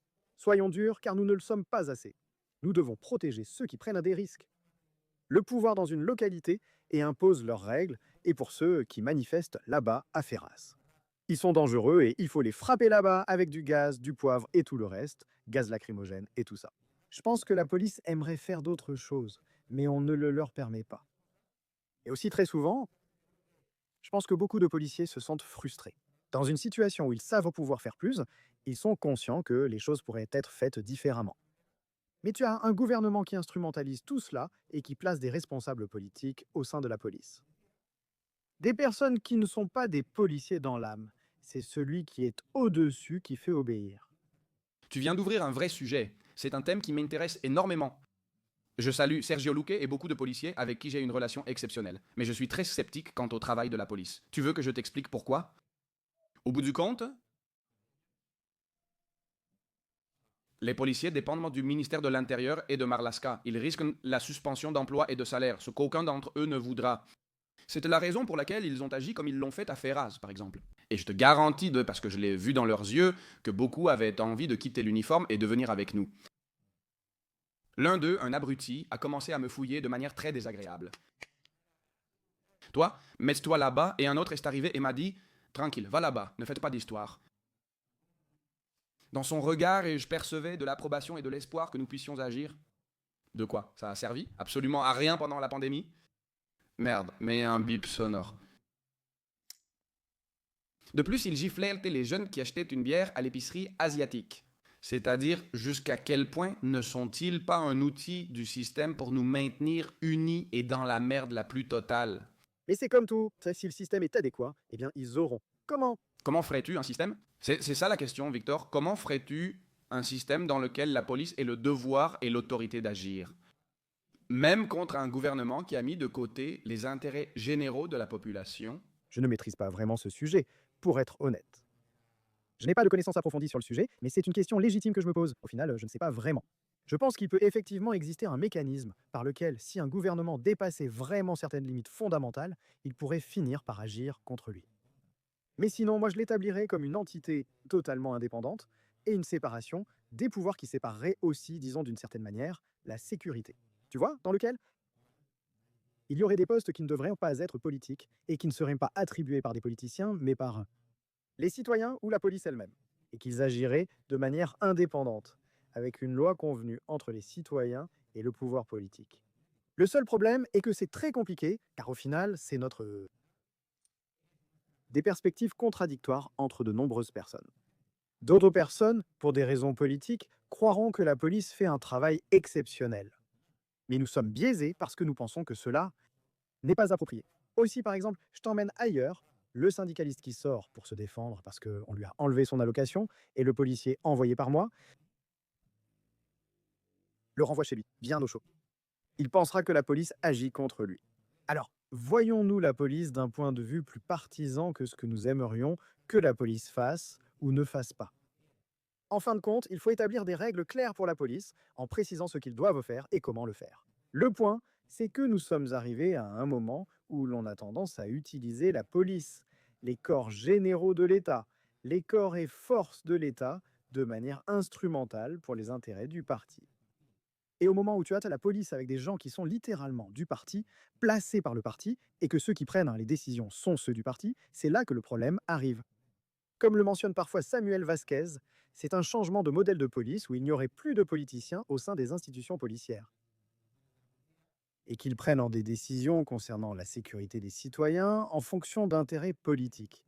Mais pour cela, il faudrait une véritable séparation des pouvoirs où la police serait totalement indépendante du politique et agirait en conséquence. Peut-être que le pouvoir judiciaire entier, s'il était idéalement indépendant, parce qu'en réalité il l'est peu sur beaucoup de points, car les juges sont souvent nommés en fonction des partis politiques et autres. Le parquet et d'autres instances sont très influencés sur ces questions, car le gouvernement les utilise.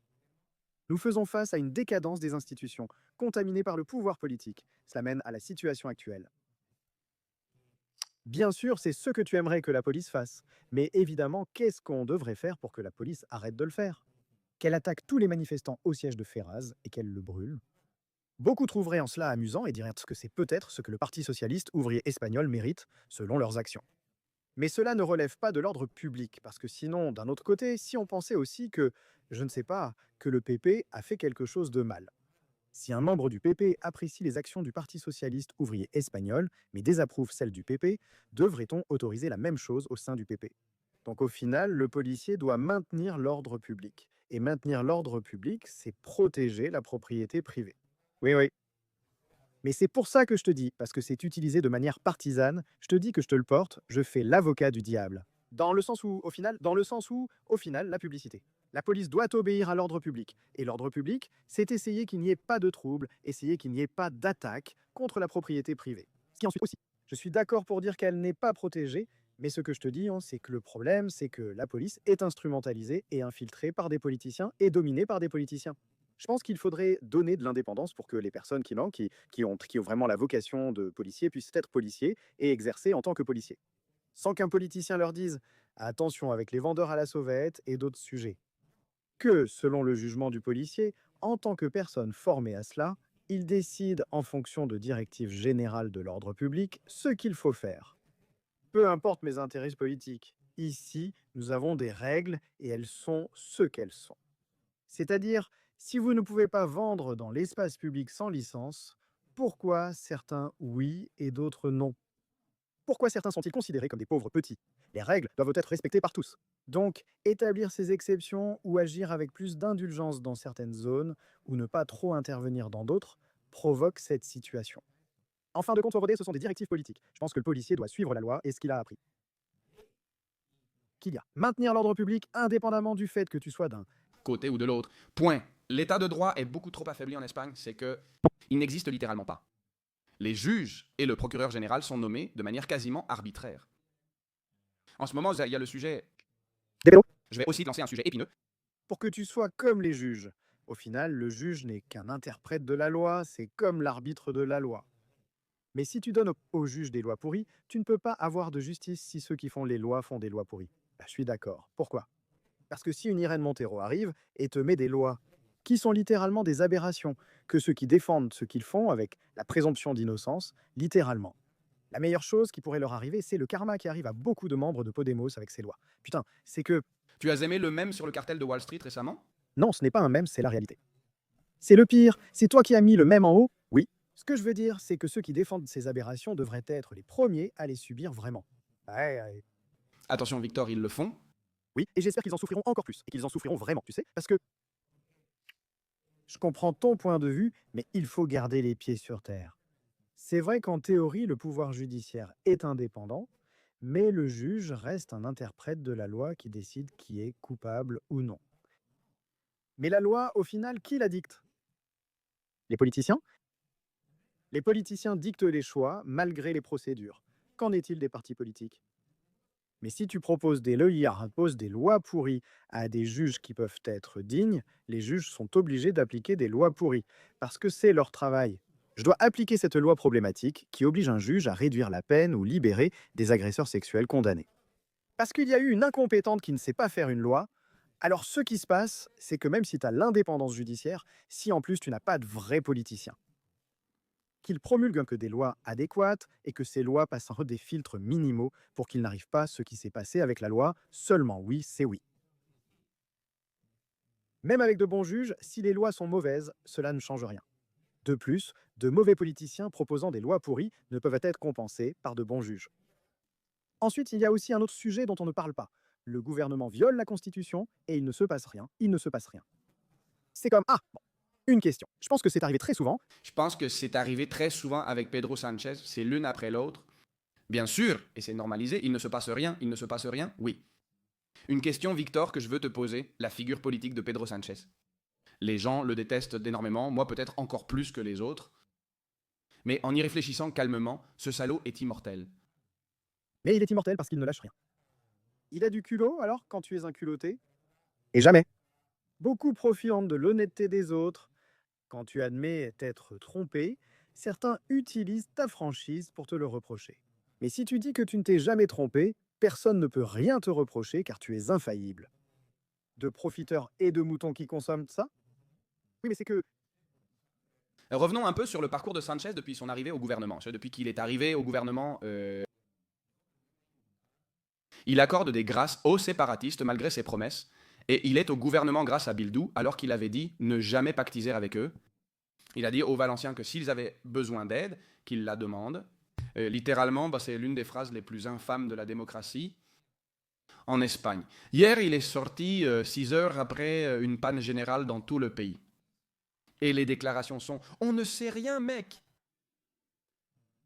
Ce type, qu'est-ce qu'il doit se passer pour que la société commence à le voir pour ce qu'il est? Il est vraiment... Je pense que l'erreur que nous faisons, c'est de mettre l'accent sur Sanchez. Le problème, ce n'est pas Sanchez. Le problème, c'est les gens qui suivent aveuglément Sanchez. Sanchez, sans ces gens-là, il ne mènerait personne. Le problème est ça que Sanchez sait qu'il a tout. Un troupeau de gens qui feront tout ce qu'il veut juste pour éviter un fantôme qu'ils ont appelé l'extrême droite, qui vient pour manger les enfants et mettre fin au droit de laisser mourir les vieux de faim. Il y a ces gens qui, de toute façon, devront subir les conséquences de leurs mauvaises décisions. Je dis toujours que ces personnes ne subissent simplement pas encore les conséquences tringuées de leurs mauvaises décisions, mais il serait juste qu'elles en pâtissent réellement. Vous voulez ce genre de pays? Alors profitez-en, c'est tout. Et qu'est-ce qui se passe? Ce que je vois, c'est quelque chose de très problématique, et au final, avec l'Europe au milieu, je le vois du point de vue des Européens. Et c'est génial de foutre en l'air la vie des Espagnols, donc comme ça on les contrôle autant que possible. Tu vois, même s'ils se détruisent, le pays dépendra davantage de nous économiquement, nous les contrôlerons encore plus, et ils ne seront ni indépendants, ni prospères, ni souverains. Super, moi aussi je trouve ça génial. En tant qu'Allemand, je me dis qu'ils viendront demander de l'argent, paieront les intérêts, et tant pis pour eux. Je viens de le voir en fin de journée. J'en ai également discuté avec toi à Cancel. Il reste beaucoup de souffrance avant que les gens réalisent un peu notre situation. Les Argentins ont dû endurer des années et des années de kirchnerisme, des années et des années à manger de la merde. Malgré tout, certains pensent encore qu'il faut persévérer, n'est-ce pas? Il faut continuer à essayer. Les mêmes politiques de merde, Les- les mêmes politiques d'endettement, les mêmes politiques de réseaux clientélistes, les mêmes politiques d'entreprises publiques totalement déficitaires. Et à la fin de la journée, Victor, il va falloir qu'ils aient faim. C'est-à-dire que l'Espagne, pour sortir de ce cercle vicieux de merde, va devoir passer par la faim. Ou alors, quelle est la solution, quelle est la sortie ou quel sera le point de bascule à partir duquel les gens vont se rendre compte que ce système est une porcherie? Je crois qu'il sera difficile d'en sortir, car aux prochaines élections, il y aura probablement un gouvernement de droite. Il fera probablement un peu de nettoyage avec quelques changements mineurs, mais ils reviendront par la suite. Ce serait, selon toi, qu'est-ce que tu penses que ce serait? S'il y a des élections dans un an, quel gouvernement penses-tu qu'il y aurait? Je pense que ce serait un PP avec Junts, le Parti nationaliste basque, et je pense qu'il pourrait aussi y avoir la coalition canarienne.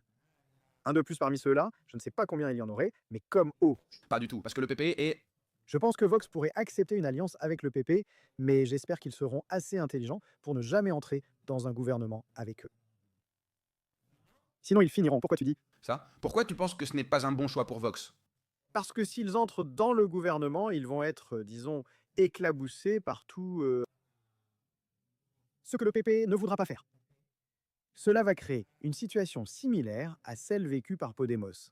Ils vont progressivement s'épuiser. Ils seront utilisés comme bouc émissaire pour leur rejeter la faute, et je pense que cela ne les intéresse pas. Je pense que si j'étais à leur place, moi, j'aurais une vision plus à long terme, en aspirant vraiment à devenir le parti majoritaire de droite. Et travailler pour ce projet en restant fidèle à tes idées et à ta position, parce que sinon, même si tu fais partir Sanchez, mais à quoi bon être complice de quelqu'un dont tu sais qu'il ne va pas gouverner comme tu le souhaites? Et qui promeut un programme qui n'est pas le tien. Je préfère une vision plus à long terme de dire je te laisse faire si tu veux. En plus, je vais te laisser en t'exposant. Tu vas passer un accord avec Junts et le Parti nationaliste basque, et tu chercheras tous les moyens pour y parvenir. Je sais que probablement le PP utiliserait, au niveau de la propagande, le fait que Vox ne veut pas virer Sanchez, ce qui est une simplification absurde, non? Peut-être. Vox ne veut tout simplement pas gouverner avec toi parce que tu ne représentes pas ceux qu'ils veulent et tu rencontres les syndicalistes, puis tu vas en Europe main dans la main avec eux tous. S'ils s'entendent, Génial. Feijóo et Sanchez, c'est sûr. c'est-à-dire, je pense que c'est ce qu'ils devraient faire, mais je ne sais pas si c'est ce qu'ils vont faire, quoi. Penses-tu de cette phrase? Eh bien, cette ambition que j'ai. Je dis que Feijóo et le PP, en règle générale, sont un pire parti que le Parti socialiste ouvrier espagnol. Pourquoi est-ce que je le crois, Victor? Parce que le PP, ils ont tous les slogans et l'agenda du Parti socialiste ouvrier espagnol 2030, c'est leur code, mais c'est du pareil au même, l'autre face d'une même pièce. Mais ils trompent une masse gigantesque d'électeurs, en leur faisant croire qu'ils sont des patriotes, en leur faisant croire qu'ils veillent sur leur... Intérêt en leur faisant. Croire même qu'ils peuvent être jusqu'à conservateurs sur certains sujets, en rien. C'est-à-dire, je pense que la fonction du PP est de tromper les gens et de nous maintenir dans ce bipartisme qui, au final de la journée, ils vont tous dans la même direction. Le consensus social-démocrate, qui existe en Europe entre deux partis majoritaires, est selon moi le consensus dominant. Maintenant, allez-toi avec la différence de cette nouvelle droite alternative qui est arrivée. Au final, ils ont des différences très minimes. Certains sont plus progressistes et d'autres plus conservateurs. Mais même là, la différence est minime. C'est une blague d'appeler le PP conservateur. Ce que je veux te dire, c'est qu'au final, à l'intérieur de ce consensus, il y a une tranquillité dans le système. Dans un système d'alternance qui il y a une impression de démocratie, moi ça mais en réalité, les partis ne changent pas vraiment les choses et ne permettent pas de modifier ce qu'il y a dans un pays. Les élections européennes sont les plus importantes, car elles donnent plus de poids et de marge de manœuvre au niveau des politiques sur beaucoup de choses. Aujourd'hui, au niveau national, il y a peu de souveraineté en pratique, car ils arrivent avec un règlement européen dont ils se moquent complètement. Tu as déjà vu ce qui se passe avec la Pologne et la Hongrie. Si je décide que ce que vote ton peuple ne me plaît pas, je te mets des sanctions. Des sanctions. Et non, Qu'ils n'ont pas du tout aimé les résultats des élections et les ont déclarés nuls. C'est-à-dire, tu dois comprendre qu'en Europe, il y a un consensus selon lequel il n'est pas envisageable ni souhaité de permettre l'existence de partis autres que ce que sont le PP ou le Parti socialiste ouvrier espagnol, homologue parmi les membres, comme Maximisimo, une petite variation. Mais ces nouveaux partis qui sont issus de All Right, on ne souhaite pas qu'ils accèdent au pouvoir ni qu'ils puissent changer quoi que ce soit. Parce qu'ils brisent l'ordre établi au sein des consensus sociaux-démocrates sur la façon dont l'Europe doit être. Et l'Europe est une machine. pour dépouiller ses citoyens, Pour- pour maintenir des arrangements comme l'Union européenne, c'est un tas de gens. Le Parlement européen est presque toujours vide. Et vois ce que je disais récemment. Aussi, la différence entre le bloc européen et les États-Unis ou la Chine, c'est que le chinois et l'américain. Ils se sentent américains et chinois et luttent pour leur pays. L'européen est très hétérogène, Tu as des Espagnols, des Français, un Roumain, un Italien, tu peux avoir plus de sympathie pour un Portugais. Un Italien, peut-être que le Français t'agace un peu plus, l'Allemand est très loin de toi et tu n'arrives pas à t'entendre avec lui. Mais tu as un bloc de cultures tellement différentes, avec des langues si différentes, des façons de voir le monde tellement différentes dans un même bloc. Avec des bureaucrates à Bruxelles qui décident comment gérer tout ça, mais là-bas, il n'y a personne qui ressente vraiment l'Europe comme on ressent les États-Unis, si tu vois ce que je veux dire, hein. En d'autres termes, il y a une série de fonctionnaires en place qui décident comment tout est gouverné. Mais ils ne se battent pas pour les intérêts de l'Europe comme un bloc, ce sont un certain type d'hommes politiques. Ils sont très faciles à acheter, comme on l'a vu avec le Catergate et les polémiques sur des eurodéputés achetés. C'est normal car au final, ces gens n'ont aucun lien émotionnel avec tout cela. Tu vas à Bruxelles et au final, tu te retrouves là-bas à voter sur plein de choses sans vraiment avoir le sentiment de faire quelque chose pour ton pays. Tu seras toujours confronté à ce dilemme, choisir entre ce qui est le mieux pour ton pays ou pour l'Europe, qui peuvent parfois diverger. Ce n'est pas pareil, peut-être que ça n'arrive pas aux États-Unis et en Chine, car là-bas, c'est soit tous ensemble, soit personne. Donc, c'est un problème qui ne se résout pas facilement. Parce que tu essayes de mettre dans un même bloc politique des gens avec des affiliations, qu'elles soient idéologiques, culturelles ou de mode de vie très différentes. Parce que tu ne verras jamais la vie de la même façon qu'un Danois, qu'un Portugais ou qu'un Suédois. Nos intérêts sont identiques, mais ils cherchent à nous mettre dans le même bloc politique. Attention, ce n'est pas un bloc politique, car parfois, ils t'imposent des lois politiquement contraignantes. Alors aussi pour que tu comprennes un peu aussi cette référence, si déjà en soi. Au niveau national, il est difficile de comprendre les problèmes spécifiques de certaines communautés autonomes et de leur localité. Et c'est pour cela que la décentralisation, si elle était bien faite, pourrait mieux aborder ces problèmes avec une autonomie par rapport à ces problèmes. Parce qu'on les connaît mieux. Imagine-toi déjà un bureaucrate à Bruxelles, qu'est-ce qu'il va savoir d'un bloc de pays qui ont des problèmes locaux et des particularités locales? Mais il faut prendre des décisions générales, je veux dire, même pas en rêve. Es-tu capable d'avoir une telle capacité de décentralisation aussi optimale, tu vois? Oui, et en plus, depuis que l'Espagne est entrée dans l'Union européenne, tout ce que nous avons fait, c'est démanteler notre propre industrie. Nous avons détruit l'industrie de la pêche. L'Espagne produisait autrefois des piles qui duraient longtemps. Aujourd'hui, nous ne produisons plus rien. Nous sommes complètement dépendants. Tu penses que l'entrée dans l'Union européenne a nuit à l'Espagne? Écoute, ça dépend de ta perspective. Peut-être que tu n'avais pas le choix. C'est peut-être ça le problème, il n'y avait pas d'alternative. Parce qu'on croit peut-être qu'il y a beaucoup de choses qui arrivent parce que les citoyens les votent, mais peut-être qu'on t'a simplement dit que ça doit être comme ça et qu'on a dit à tes dirigeants que ça doit se passer ainsi. Et toi, tu dois faire en sorte que le peuple le vote pour le légitimer, parce que la plupart du temps, ça se passe comme ça. Normalement, il y a un monsieur en bas qui dit ça doit arriver comme ça. Je fais passer le message aux politiques actuelles. Arrange-toi pour que ça se fasse démocratiquement. C'est souvent comme ça que ça marche. Moi, ce que je pense, c'est que, voyons, évidemment, l'Espagne a perdu certains aspects, surtout en termes de souveraineté et au niveau des industries, qui étaient prospères à cette époque. Avec l'entrée dans l'Union européenne, il y a eu d'autres choses qui ont été positives. Par exemple, voyons, le fait d'avoir une monnaie forte et une monnaie stable, pour ainsi dire. Mais en réalité, les prix ont finalement augmenté bien plus que prévu. Par exemple, ici en Espagne, le changement qui a été fait était assez bâclé et la perte de pouvoir d'achat, en vérité, a été substantielle. Et ce que je pense par rapport à ce qui se passe avec l'Europe, c'est qu'on a fait une Union européenne qui aurait dû rester une union économique. Comme dire, allez, commerçons librement. Et on est entré dans des questions stratégiques propres à chaque pays, tu vois, au lieu de laisser chaque pays en compétition, tu vois. J'ai une industrie automobile incroyable, tout comme l'Allemagne. Pourquoi ne pas les laisser se faire concurrence au lieu de dire que je garde tout l'automobile et eux le tourisme, tu vois? Peu importe, je pense que c'est un peu l'accord qui aurait dû être fait et qu'on n'a pas permis cette concurrence. On a voulu faire en sorte que chaque petit pays garde certains secteurs dans lesquels on les laisse faire. L'Espagne s'en est très mal sortie, ça. Oui, mais le problème est que d'une certaine manière, nous avons laissé un pays où la seule perspective professionnelle est dans le tourisme. Tout est axé sur le tourisme, les services et autres, et d'autres types d'entreprises mopétas n'ont pas leur place ici où on ne leur permet pas d'en avoir. Très souvent, tout semble organisé de cette manière. Je ne pense pas que Pedro Sanchez pourrait s'asseoir ici. Ensuite, sans aucune affiliation politique, en privé, sans que personne ne le sache. Et si tu lui racontes ça, je pense qu'il te donnera raison, évidemment. Le problème, c'est quand il y a des incitations perverses derrière. Et tu dois faire des choses que tu dois peut-être faire parce que tu t'es engagé à les faire et que tu n'as pas d'autre choix, alors tu dois te créer des histoires, des récits et manipuler la réalité. Et c'est ça qui nous empêche de bien comprendre comment fonctionnent les politiciens. Dans le sens où les gens pensent que les politiciens sont stupides, qu'ils sont incompétents, alors qu'en réalité, ils ont des incitations perverses. Dans le sens où penses-tu qu'ils agissent par liberté ou bien d'une manière que n'importe quelle personne sensée ferait?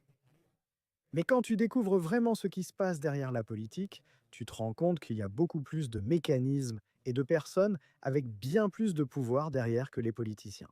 Ils ont des engagements à suivre certains types d'agendas qu'ils doivent absolument appliquer. Pourquoi? Parce qu'ils sont vendus, et littéralement très souvent, on les tient par les couilles, et ils font ce qu'on leur dit, d'une manière ou d'une autre.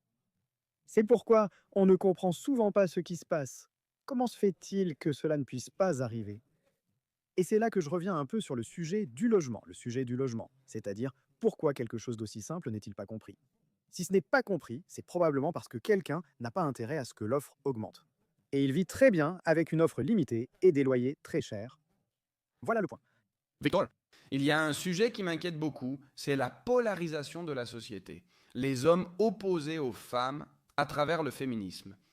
Et il y a ceux qui disent que la red pill aussi. Est en train de faire face. Les anciens contre les jeunes, les communautés autonomes les unes contre les autres, une société complètement divisée. Pensez-vous encourager la guerre des générations dont on vous accuse? Non, bien sûr que non. Mais parce qu'au final, tu dois prendre cet argument et dire aux personnes âgées qu'il y a un jeune qui veut leur enlever leur retraite. Je n'ai rien de mieux à faire que de retirer la retraite à un pauvre monsieur qui a cotisé toute sa vie. Je n'ai rien de mieux à faire. C'est ça alors? Il diabolise et oppose les gens. Il est vrai que depuis longtemps, il y a beaucoup de tensions sociales. J'ai toujours dit qu'avec la question des retraites, je veux éviter une guerre intergénérationnelle. Parce que si on ne fait rien, c'est là que ça va vraiment arriver. En ce moment, on lance un avertissement.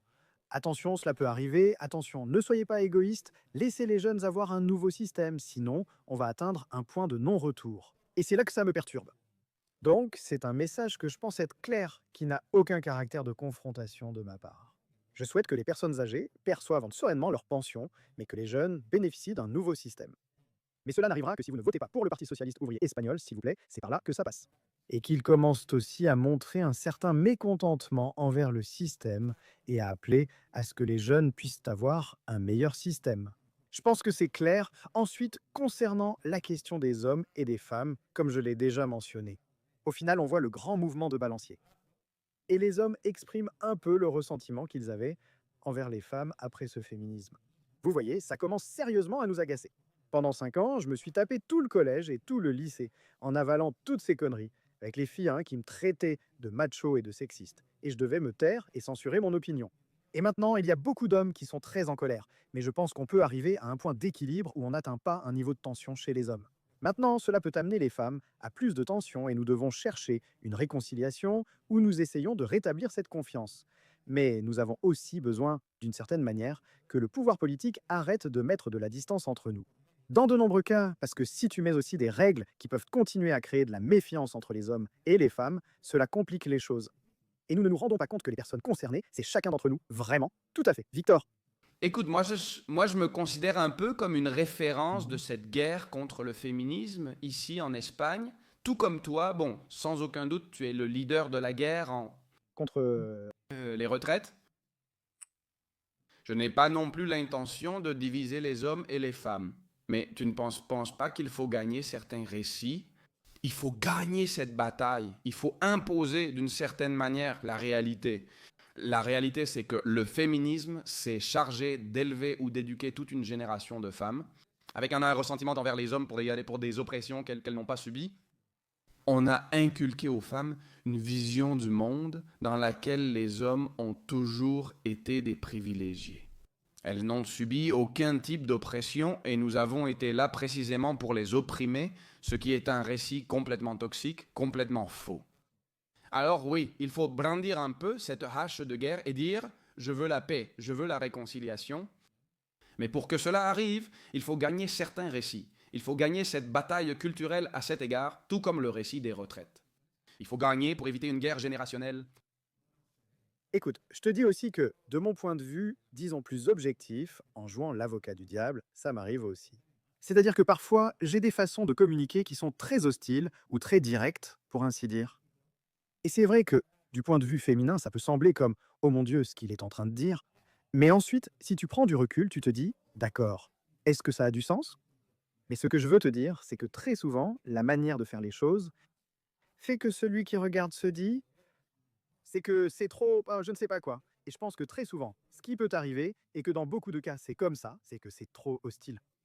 Mais qu'au final, je pense que il faut éviter de dire que le féminisme consiste maintenant à créer un féminisme des hommes.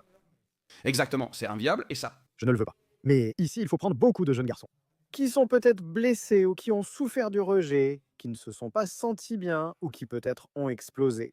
À cette époque, le féminisme est dire aux garçons qu'il est temps d'être des hommes, de se réconcilier et de se rassembler à nouveau, c'est le plus difficile. C'est-à-dire, laissons de côté les petites querelles, cherchons le bien commun et comprenons que nous sommes différents. Que les femmes ont aussi leurs problèmes, que les hommes ont leurs problèmes et qu'il faut se réconcilier et se comprendre.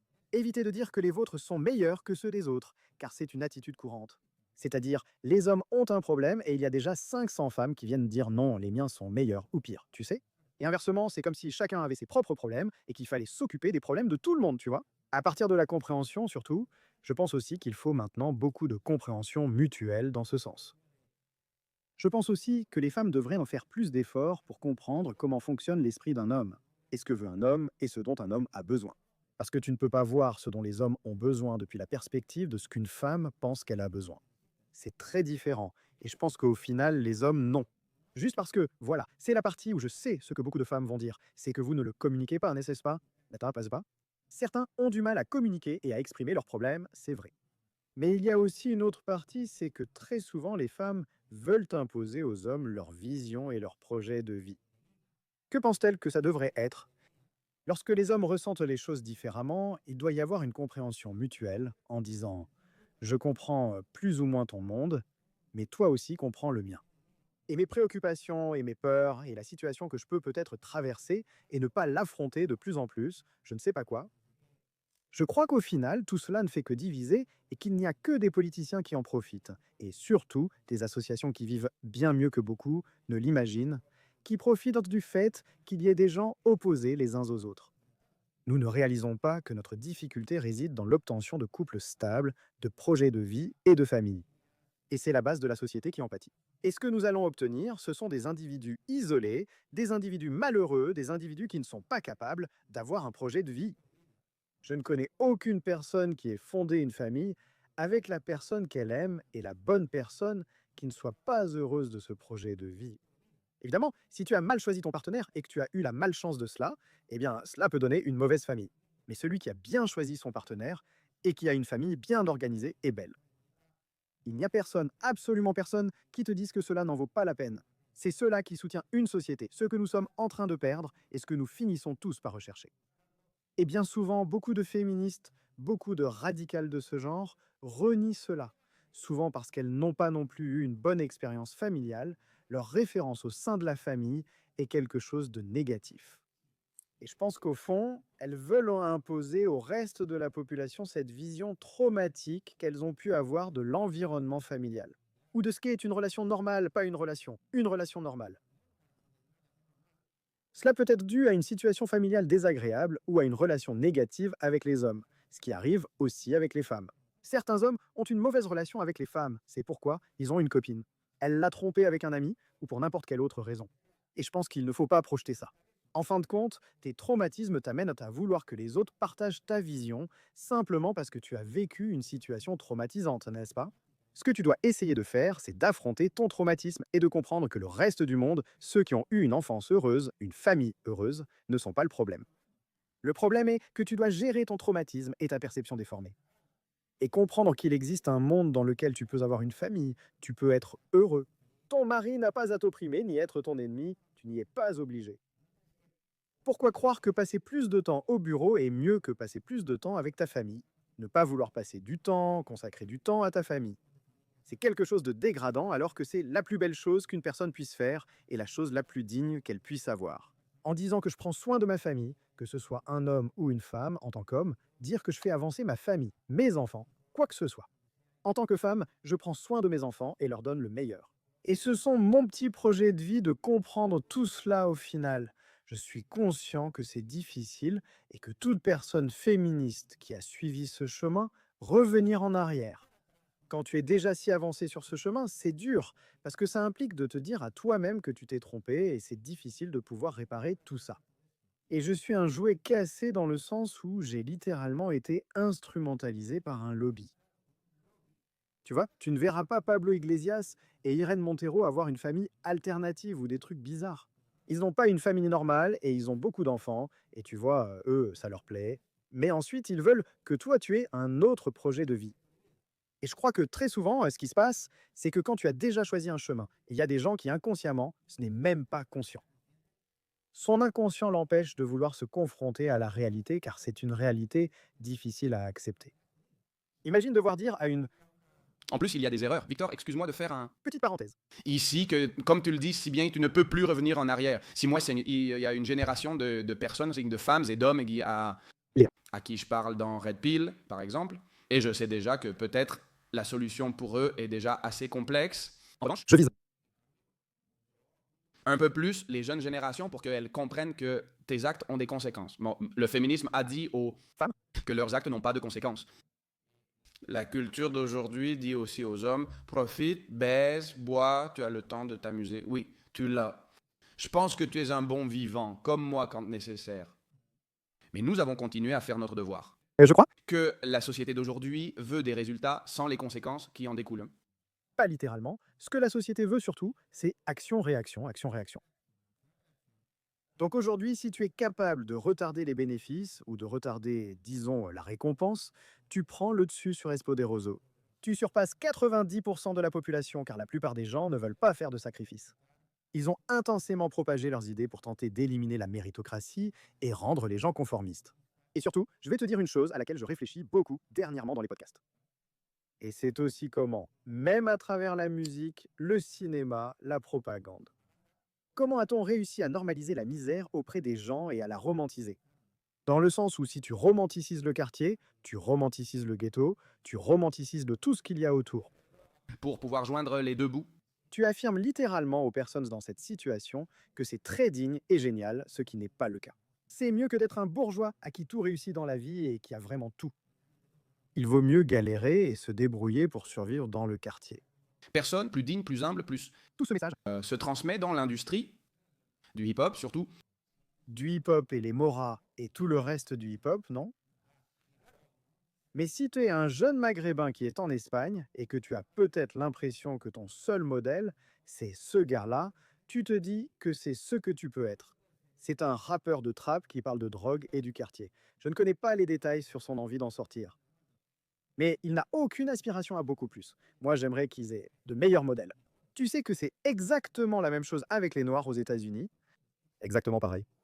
Je vais te donner un exemple. Pourquoi les Asiatiques aux États-Unis ont-ils autant de succès sur le plan professionnel? La grande majorité, même supérieure à la majorité. Oui, même à la population américaine. Pourquoi? Parce qu'ils ont une culture familiale, une culture dans laquelle ils ne touchent pas à la drogue, ils ne vont pas dans les ghettos, ils ne rejoignent pas de bandes, ni fusillades, ni ils ne romantisent tout cela. Chose qui, chez les Noirs, surtout parce qu'ils ont beaucoup de difficultés à avoir une famille stable, parce qu'il y a beaucoup de familles désorganisées, d'abandon paternel surtout. Mais cela est aussi encouragé par leur propre mode de vie.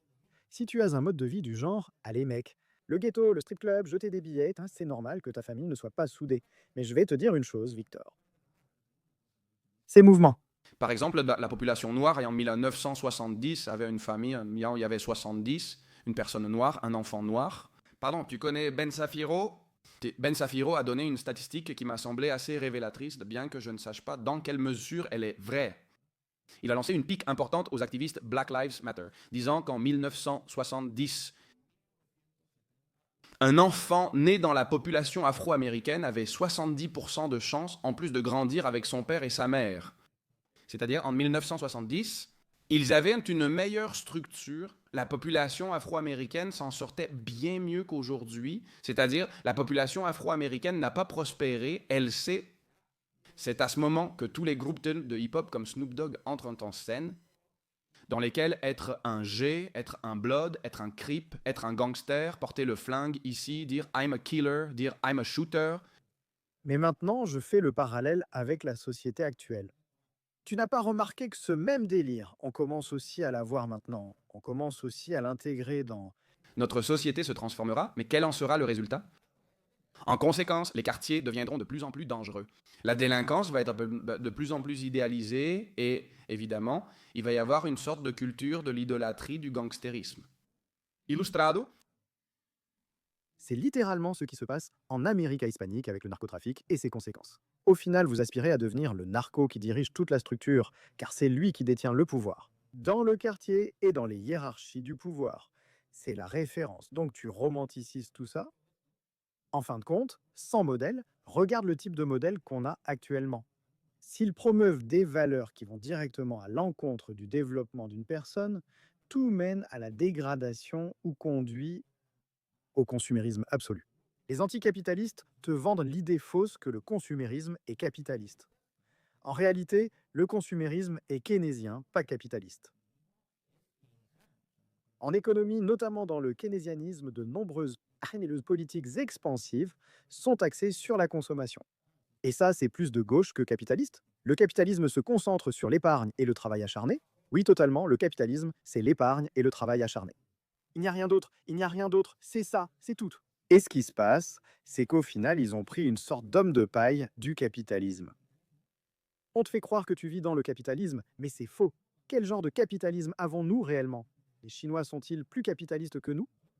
Et si en bas nous avions le système capitaliste des Chinois, mec, les Chinois ont finalement un capitalisme d'État qui marche super bien, et c'est pour ça qu'ils s'en sortent aussi bien. Victor, toi et moi avons fait un podcast que tu as publié dans tes stories en audio. Le sujet de l'hispanité et de la sphère anglo-saxonne. Je suis un hispaniste convaincu, mais je suis aussi une personne pragmatique. Moi, Je crois en le... réalisme politique. Et vraiment, je ne prétends pas réunifier l'Empire espagnol, ce n'est pas viable. En fait, d'abord... De plus, je vais te dire une chose, hein, si tu veux réunifier l'Empire espagnol, ne le dis jamais en public. Ce serait une. Si ce n'est pas tout le monde, qui a mis beaucoup de temps, d'argent et d'efforts à le désintégrer. Ils vont s'occuper de t'arrêter. Ceci est un exemple de ce que je dis toujours. La culture chrétienne finit toujours par perdre, face aux protestants ou contre les juifs. Les catholiques, tu veux dire, hein, non? Parce que les protestants sont aussi des chrétiens. Pourquoi? Parce que le chrétien, pourquoi? Parce que le chrétien catholique ne sait pas jouer au jeu du pouvoir comme le font les juifs ou, par exemple, les protestants. Parce que dans leur religion, le fait d'avoir un développement professionnel et de gagner de l'argent est quelque chose de bien. C'est être avec Dieu aligné avec son but pour toi. Et c'est une erreur que commettent en fait les catholiques, pratiquement depuis les Lumières. À l'époque des Lumières, si tu regardes bien, il y a une partie du monde qui embrasse la science, qui embrasse le développement et qui embrasse tout cela. Et l'Espagne reste un peu plus ancrée dans cette vision catholique? On ne peut pas dire qu'elle encourage vraiment cet aspect de gagner de l'argent, de croître, du développement et tout ça. Nous restons coincés dans ce système. Ils profitent du jeu et en tirent même profit, pour ainsi dire. Et toi, tu y vas toujours avec cette tête de pauvre gars en disant qu'il ne faut pas en profiter et je ne sais quoi d'autre. Donc si tu ne joues pas au jeu du pouvoir, personne ne va te le donner, on va te l'enlever. Bien sûr, c'est ça le problème. J'en parle souvent avec certains prêtres, de veil, beaucoup de luttes, mais en fait, ce n'est pas comme si tu te salissais vraiment les mains. Comment espères-tu obtenir le pouvoir? Crois-tu qu'il va t'être donné sans effort? Tu crois qu'on bat le diable avec de belles paroles? Je pense qu'il faut se battre, sinon je ne vois pas d'autre solution. Comme on en parle souvent, Thomas, il y a de nombreux juifs influents dans divers domaines. C'est parce qu'ils veulent jouer à ce jeu du pouvoir et que nous, on n'a pas le cran d'y jouer. Comment veux-tu qu'on y joue si tu ne veux pas le contester? Le problème, c'est que quand tu as une motivation religieuse qui t'y pousse, c'est normal. J'aimerais qu'on ait cette façon de penser sur certaines questions qui nous permettrait de nous battre, parce que sinon, comment veux-tu te battre? Il y a quelque chose qui m'énerve énormément dans la vision actuelle de beaucoup de chrétiens catholiques qui, par exemple, sont du Parti populaire, qui ont cette vision du Christ. Hippie! Que le Christ est venu au monde seulement avec la paix, l'amour. Il les a ressuscités, les gars. Laissez vos richesses. Il y a ceux qui disent que le Christ était un progressiste, mais le catholicisme et le Christ... Best est venu apporter l'épée, selon ses propres paroles. Je m'explique. Jadis, le catholicisme pouvait s'unir toutes les villes libres d'Italie, tout l'Empire espagnol, toutes les grandes puissances chrétiennes catholiques se sont unies pour combattre l'Empire ottoman à l'épante. Le catholicisme, c'est être combatif lorsque nécessaire. Je n'ai pas cette vision de Jésus-Christ hippie que beaucoup de gens ont aujourd'hui. Le Christ a laissé des règles claires. Il n'y a aucun doute sur sa moralité, aucun doute. En revanche, aujourd'hui, De nos jours, il y a beaucoup de catholiques qui sont très relativistes. Et cela me choque énormément. Pourquoi l'Église s'est-elle dégradée à ce niveau? Le protestant, on lui a dit qu'il n'est pas relativiste. Il n'est pas relativiste. La même situation se produit avec la Chine et les États-Unis, comme je te l'avais mentionné. Tout le monde réclame le libre-échange aux États-Unis, mais personne ne dit la même chose à la Chine. C'est la même chose avec le christianisme. Personne ne discute avec les musulmans ou les catholiques, mais on critique constamment le christianisme. Pourquoi? Parce qu'on sait que c'est lui qui a eu le pouvoir pendant une grande partie de l'histoire récente. Et donc on va attaquer systématiquement cette structure de pouvoir. Que se passe-t-il? Au final, les musulmans sont unis. Essaie de manquer de respect à n'importe quel aspect de leur religion et tu verras. Et tu verras que tout le monde fait bloc et que tout le monde est uni. Et en plus, tu as même les progressistes qui sont la 5e colonne qui se joignent à eux, tu vois? Leur vision politique les préoccupant davantage que leurs véritables racines et leur attachement. Oui, par exemple, un progressiste.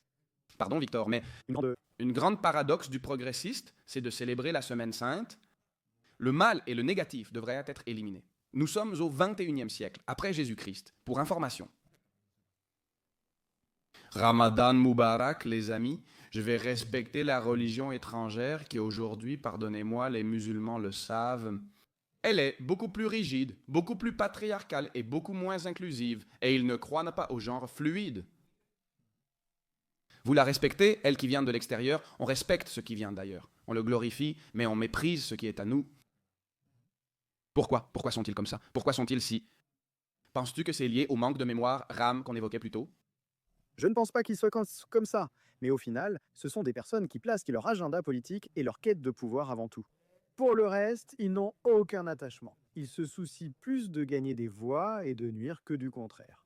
Parce que si tu deviens chrétien maintenant, tu fais comme des clins d'œil, c'est-à-dire que tu te mets du côté de ce qui traditionnellement n'était pas le tien. Tu vois? On parle de gens qui, à une époque, violaient des nonnes et tuaient des prêtres. Bien sûr, tu ne vas pas choisir ce camp. C'est une facette de l'histoire qu'on n'enseigne souvent pas, et que je pense qu'on devrait enseigner. Les horreurs d'un côté comme de l'autre, c'est un problème très grave. Victor. Le problème est que lorsque tout le secteur culturel est subventionné et dépend du gouvernement, personne n'enseigne les horreurs du Parti socialiste ouvrier espagnol. C'est un parti criminel. C'est un parti qui a une histoire criminelle, et ce n'est absolument pas un mensonge. C'est-à-dire comme qu'il regarde l'histoire du Parti socialiste ouvrier espagnol, qui est un parti qui a tué des personnes et qui a planifié la mort de personnes de l'opposition. Pas seulement ça. Mais le grand responsable de la guerre civile espagnole, c'est le Parti socialiste ouvrier espagnol. Et Largo Caballero a dit: nous prendrons le pouvoir par les urnes ou nous prendrons le pouvoir par les armes. Cette partie méconnue de l'histoire m'interpelle énormément, comme les gens ont une vision de nous étions tous ensemble, à poil, main dans la main, chantant des chansons à la démocratie socialiste de la Seconde République. Et soudain, un petit gars appelé Francisco Franco Bahamonde a décidé de briser notre harmonie et notre fraternité sans raison. Les gens pensent que l'origine de la guerre civile était celle-ci. Mais pourquoi cela s'est-il produit? Parce que tu as une droite qui a renoncé à mener le combat culturel, elle a renoncé. Elle a assumé que son rôle est simplement de gérer, de ne pas faire trop de bruit et de dire au Parti socialiste ouvrier espagnol que ce qu'il fait est bien. Mais par exemple, Mariano Rajoy, c'est pourquoi je dis que le PP a une grande part de responsabilité. Sans glorifier le soulèvement, il faut y aller et expliquer. Qu'est-ce qui s'est passé? Les causes, pourquoi y a-t-il eu ce soulèvement, cette rébellion? Pourquoi les républicains ont-ils perdu la guerre? En ayant toute l'industrie, aujourd'hui, si tu as l'industrie, qui diable? Toi, tu t'imagines quoi qu'il y ait une guerre civile aujourd'hui en Espagne? Et un camp à Bilbao, Madrid, Barcelone, Valence et Séville qui sont... On peut dire que ce sont les grandes villes d'Espagne où se trouve presque toute l'industrie du pays et elles vont dans ce camp. Ils perdent la guerre. Pourquoi? Ça n'a pas de sens. Ils avaient la flotte, l'armée, plus d'hommes et de ressources. Pourtant, on n'enseigne pas ni l'origine de la guerre, ni la guerre elle-même. On n'enseigne rien. Ce ne sont que ces gens extrêmement méchants qui sont venus embêter les extrêmement gentils. Oui, oui. et au final, ils gagnent. C'est ce qu'on dit souvent. Si on te trompe sur ce qui s'est passé la semaine dernière, imagine ce qui s'est passé il y a longtemps. C'est une Grande phrase qui m'a beaucoup plu que tu as dite l'autre. jour, 60 ans, hein? Non, non, non. Et avec ce qui s'est passé il y a 400 ans, Non, ce n'est pas vrai, c'est vrai. En d'autres termes, on peut te raconter n'importe quoi et manipuler l'histoire à sa guise. Et c'est évidemment ce qui se produit au final. C'est que c'est comme tout. J'essaye toujours de renier autant ces... Les conclusions qu'on tire souvent sont que le monde est divisé entre les bons et les méchants. Mais je crois que la réalité est plus nuancée. Il semble y avoir des intérêts opposés, et cela dépend de la façon dont on te présente et vend l'information. Je ne crois pas qu'il existe un monsieur méchant, méchant, très méchant, qui adore être méchant et qui adore faire des choses mauvaises. Mais finalement, peut-être diabolise-t-on cette personne à tort. Parce que tu es dans l'autre camp, et tu dois défendre les intérêts de ce camp. Comme dans les films de ton enfance, on te montrait toujours un méchant très méchant pour que tu dises « Oh, qu'est-ce qu'il est méchant, ce type !» Cela t'aidait à mieux l'accepter. En politique, seuls les intérêts comptent des deux côtés. C'est un jeu d'échecs avec narration et propagande. C'est ainsi que cela fonctionne. Mais je pense que tomber dans autant de simplifications, je ne considère pas non plus que le Parti socialiste ouvrier espagnol incarne le mal absolu, je comprends simplement qu'ils joueraient leur dynamique de pouvoir de manière mesquine. Ils font de leur mieux avec leurs idées médiocres. Avec de telles idées, je serai aussi obligé de manipuler la réalité et le récit pour gagner. C'est-à-dire, si tu dois concourir à égalité de conditions, avec de bonnes idées et de mauvaises idées, ou avec de mauvaises idées, ou manipuler la réalité, alors tu ne gagnes jamais. Je comprends leur situation, même si ça ne me plaît pas. Je ne pense pas qu'ils soient mauvais par nature. Mais je comprends que la majorité de la population qui vote pour le Parti socialiste ouvrier espagnol vit dans une bulle. 2. C'est que le fascisme, je ne sais pas ce que c'est que Franco. Je ne sais pas combien, mais ils ne sont même pas conscients de ce pourquoi ils votent, ni rien de ce genre. Mais le politicien, lui, est bien conscient de ce qu'il fait. Alors, je sais pourquoi ils font ça, parce qu'ils veulent garder le pouvoir, et ils sont absolument mesquins, bien sûr, ça ne... Ce n'est pas leur faute, non, non, non. La seule chose, c'est que j'essaye d'enlever la narration du grand méchant. La narration du grand méchant. Ce n'est pas une question de comment tu l'abordes et comment tu le regardes. Et ce qui se passe, c'est qu'au final, le problème, c'est que tu as une population qui a plus peur d'un fantôme, qui, soi-disant, va ramener l'Espagne dans le passé. Si tu regardes le passé récent, la vérité, c'est que parfois, il semble meilleur que le futur. Donc, je ne sais pas jusqu'à quel point c'est mauvais par rapport à la situation actuelle. C'est comme je sais pas. Ça fait plus de, je ne sais pas, plus de 20 ans pratiquement. Oui, bon, ça va faire bientôt 20 ans pratiquement depuis 2008. Que tu ne relèves toujours pas la tête en tant que pays, hein. Je ne sais pas, peut-être qu'il faut changer les choses, peut-être qu'il faut faire autre chose, peut-être. Il y a qu'il faut s'y résoudre. se rendre compte que ce n'est pas temporaire, que ça ne va pas se terminer dans un an ou deux, mais que si tu ne fais rien, c'est un mal. Endémique, intrinsèque au système. Victor, j'ai une question cruciale à vous poser. Vivons-nous dans une société et dans un système où toutes les grandes industries travaillent, où il semblerait que toutes les grandes industries travaillent pour le mal, Hollywood, en promouvant de mauvaises relations, en promouvant. Si tu regardes bien, tous les films romantiques, ils montrent une infidélité de la femme, si tu fais attention. Regarde le journal de Noah, Titanic, les grands films romantiques montrent une infidélité féminine. L'industrie de la musique, comme nous le mentionnions précédemment, est axée sur le gangstérisme, les armes à feu, le fait que les gens s'entretuent, l'idolâtrie de ce mode de vie. Nous avons les médias qui conspirent avec les États pour nous donner de fausses informations et pour que, par exemple, nous fassions des choses comme en 2022. Je ne souhaite pas non plus l'arrêt de ce podcast, mais nous nous comprenons, y compris sur les vaccinations. Toi, jusqu'à quel point tu penses que tout ça, c'est juste pour l'argent? Ou d'un autre côté, tu peux en venir à croire que c'est déjà quelque chose de plus métaphysique, de plus spirituel? Veulent-ils nous éloigner de jusqu'à quel point? Est-ce que c'est une guerre pour nos âmes?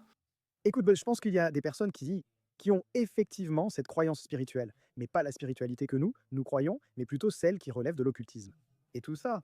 Et je pense que ce n'est rien de nouveau, je veux dire. Je crois que oui. Qu'il y a des personnes qui croient en d'autres choses qui ne sont pas bonnes, qui sont mauvaises, et qui doivent se faire certaines choses mauvaises pour que cela leur apporte un bénéfice professionnel. Et cela existe, évidemment. Mais il y a aussi la question de l'argent. Au final, je dis toujours, pourquoi y a-t-il des guerres?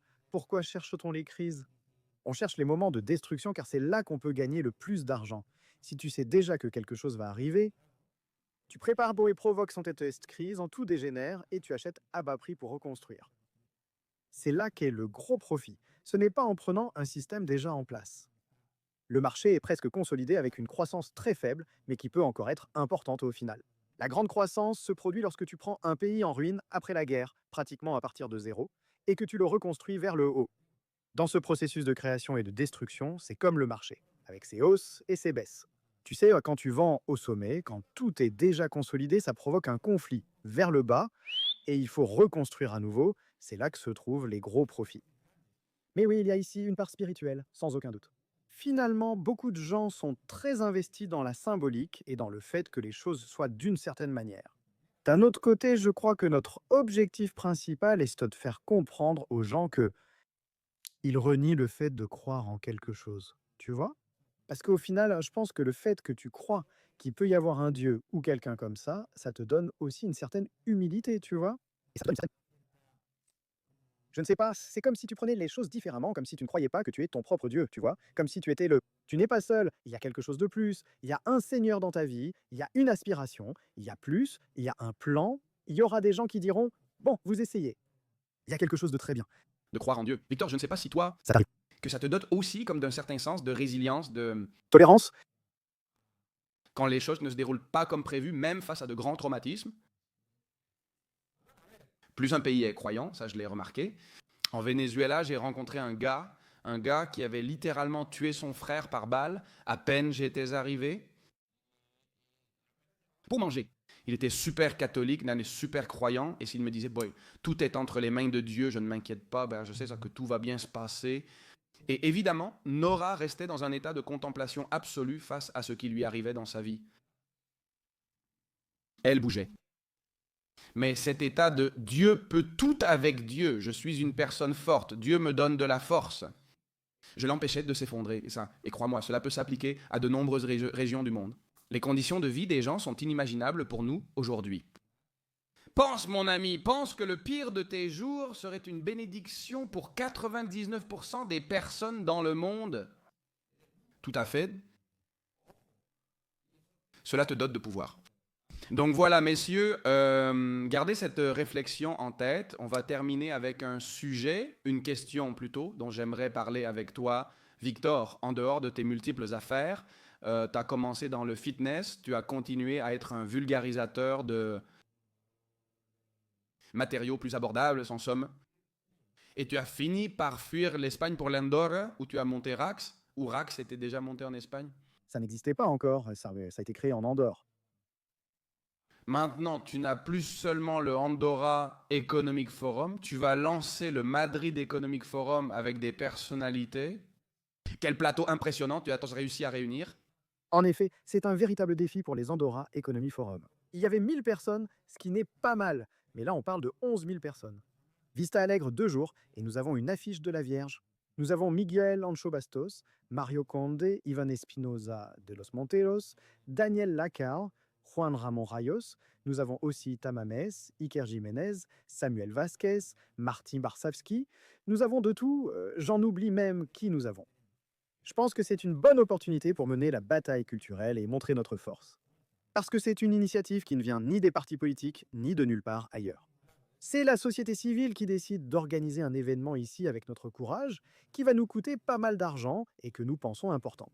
Parce qu'en Andorre, ce genre de forum faisait déjà parler de lui. Mais nous voulions le faire au centre de l'Espagne pour que ça fasse plus de bruit et que ça résonne. J'ai vraiment envie que ça résonne et que les gens repartent pleins d'enthousiasme. De là, en réalisant que beaucoup de gens souhaitent que tout change.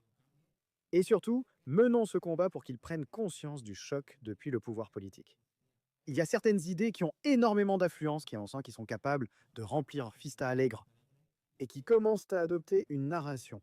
Cela mettra la pression sur les politiciens pour qu'ils réalisent que leurs propos pourraient bien nous intéresser. Victor, merci beaucoup, vraiment merci. Merci pour l'invitation, et je pense qu'on a eu un podcast incroyable, le deuxième. Celui-ci, c'est vraiment meilleur.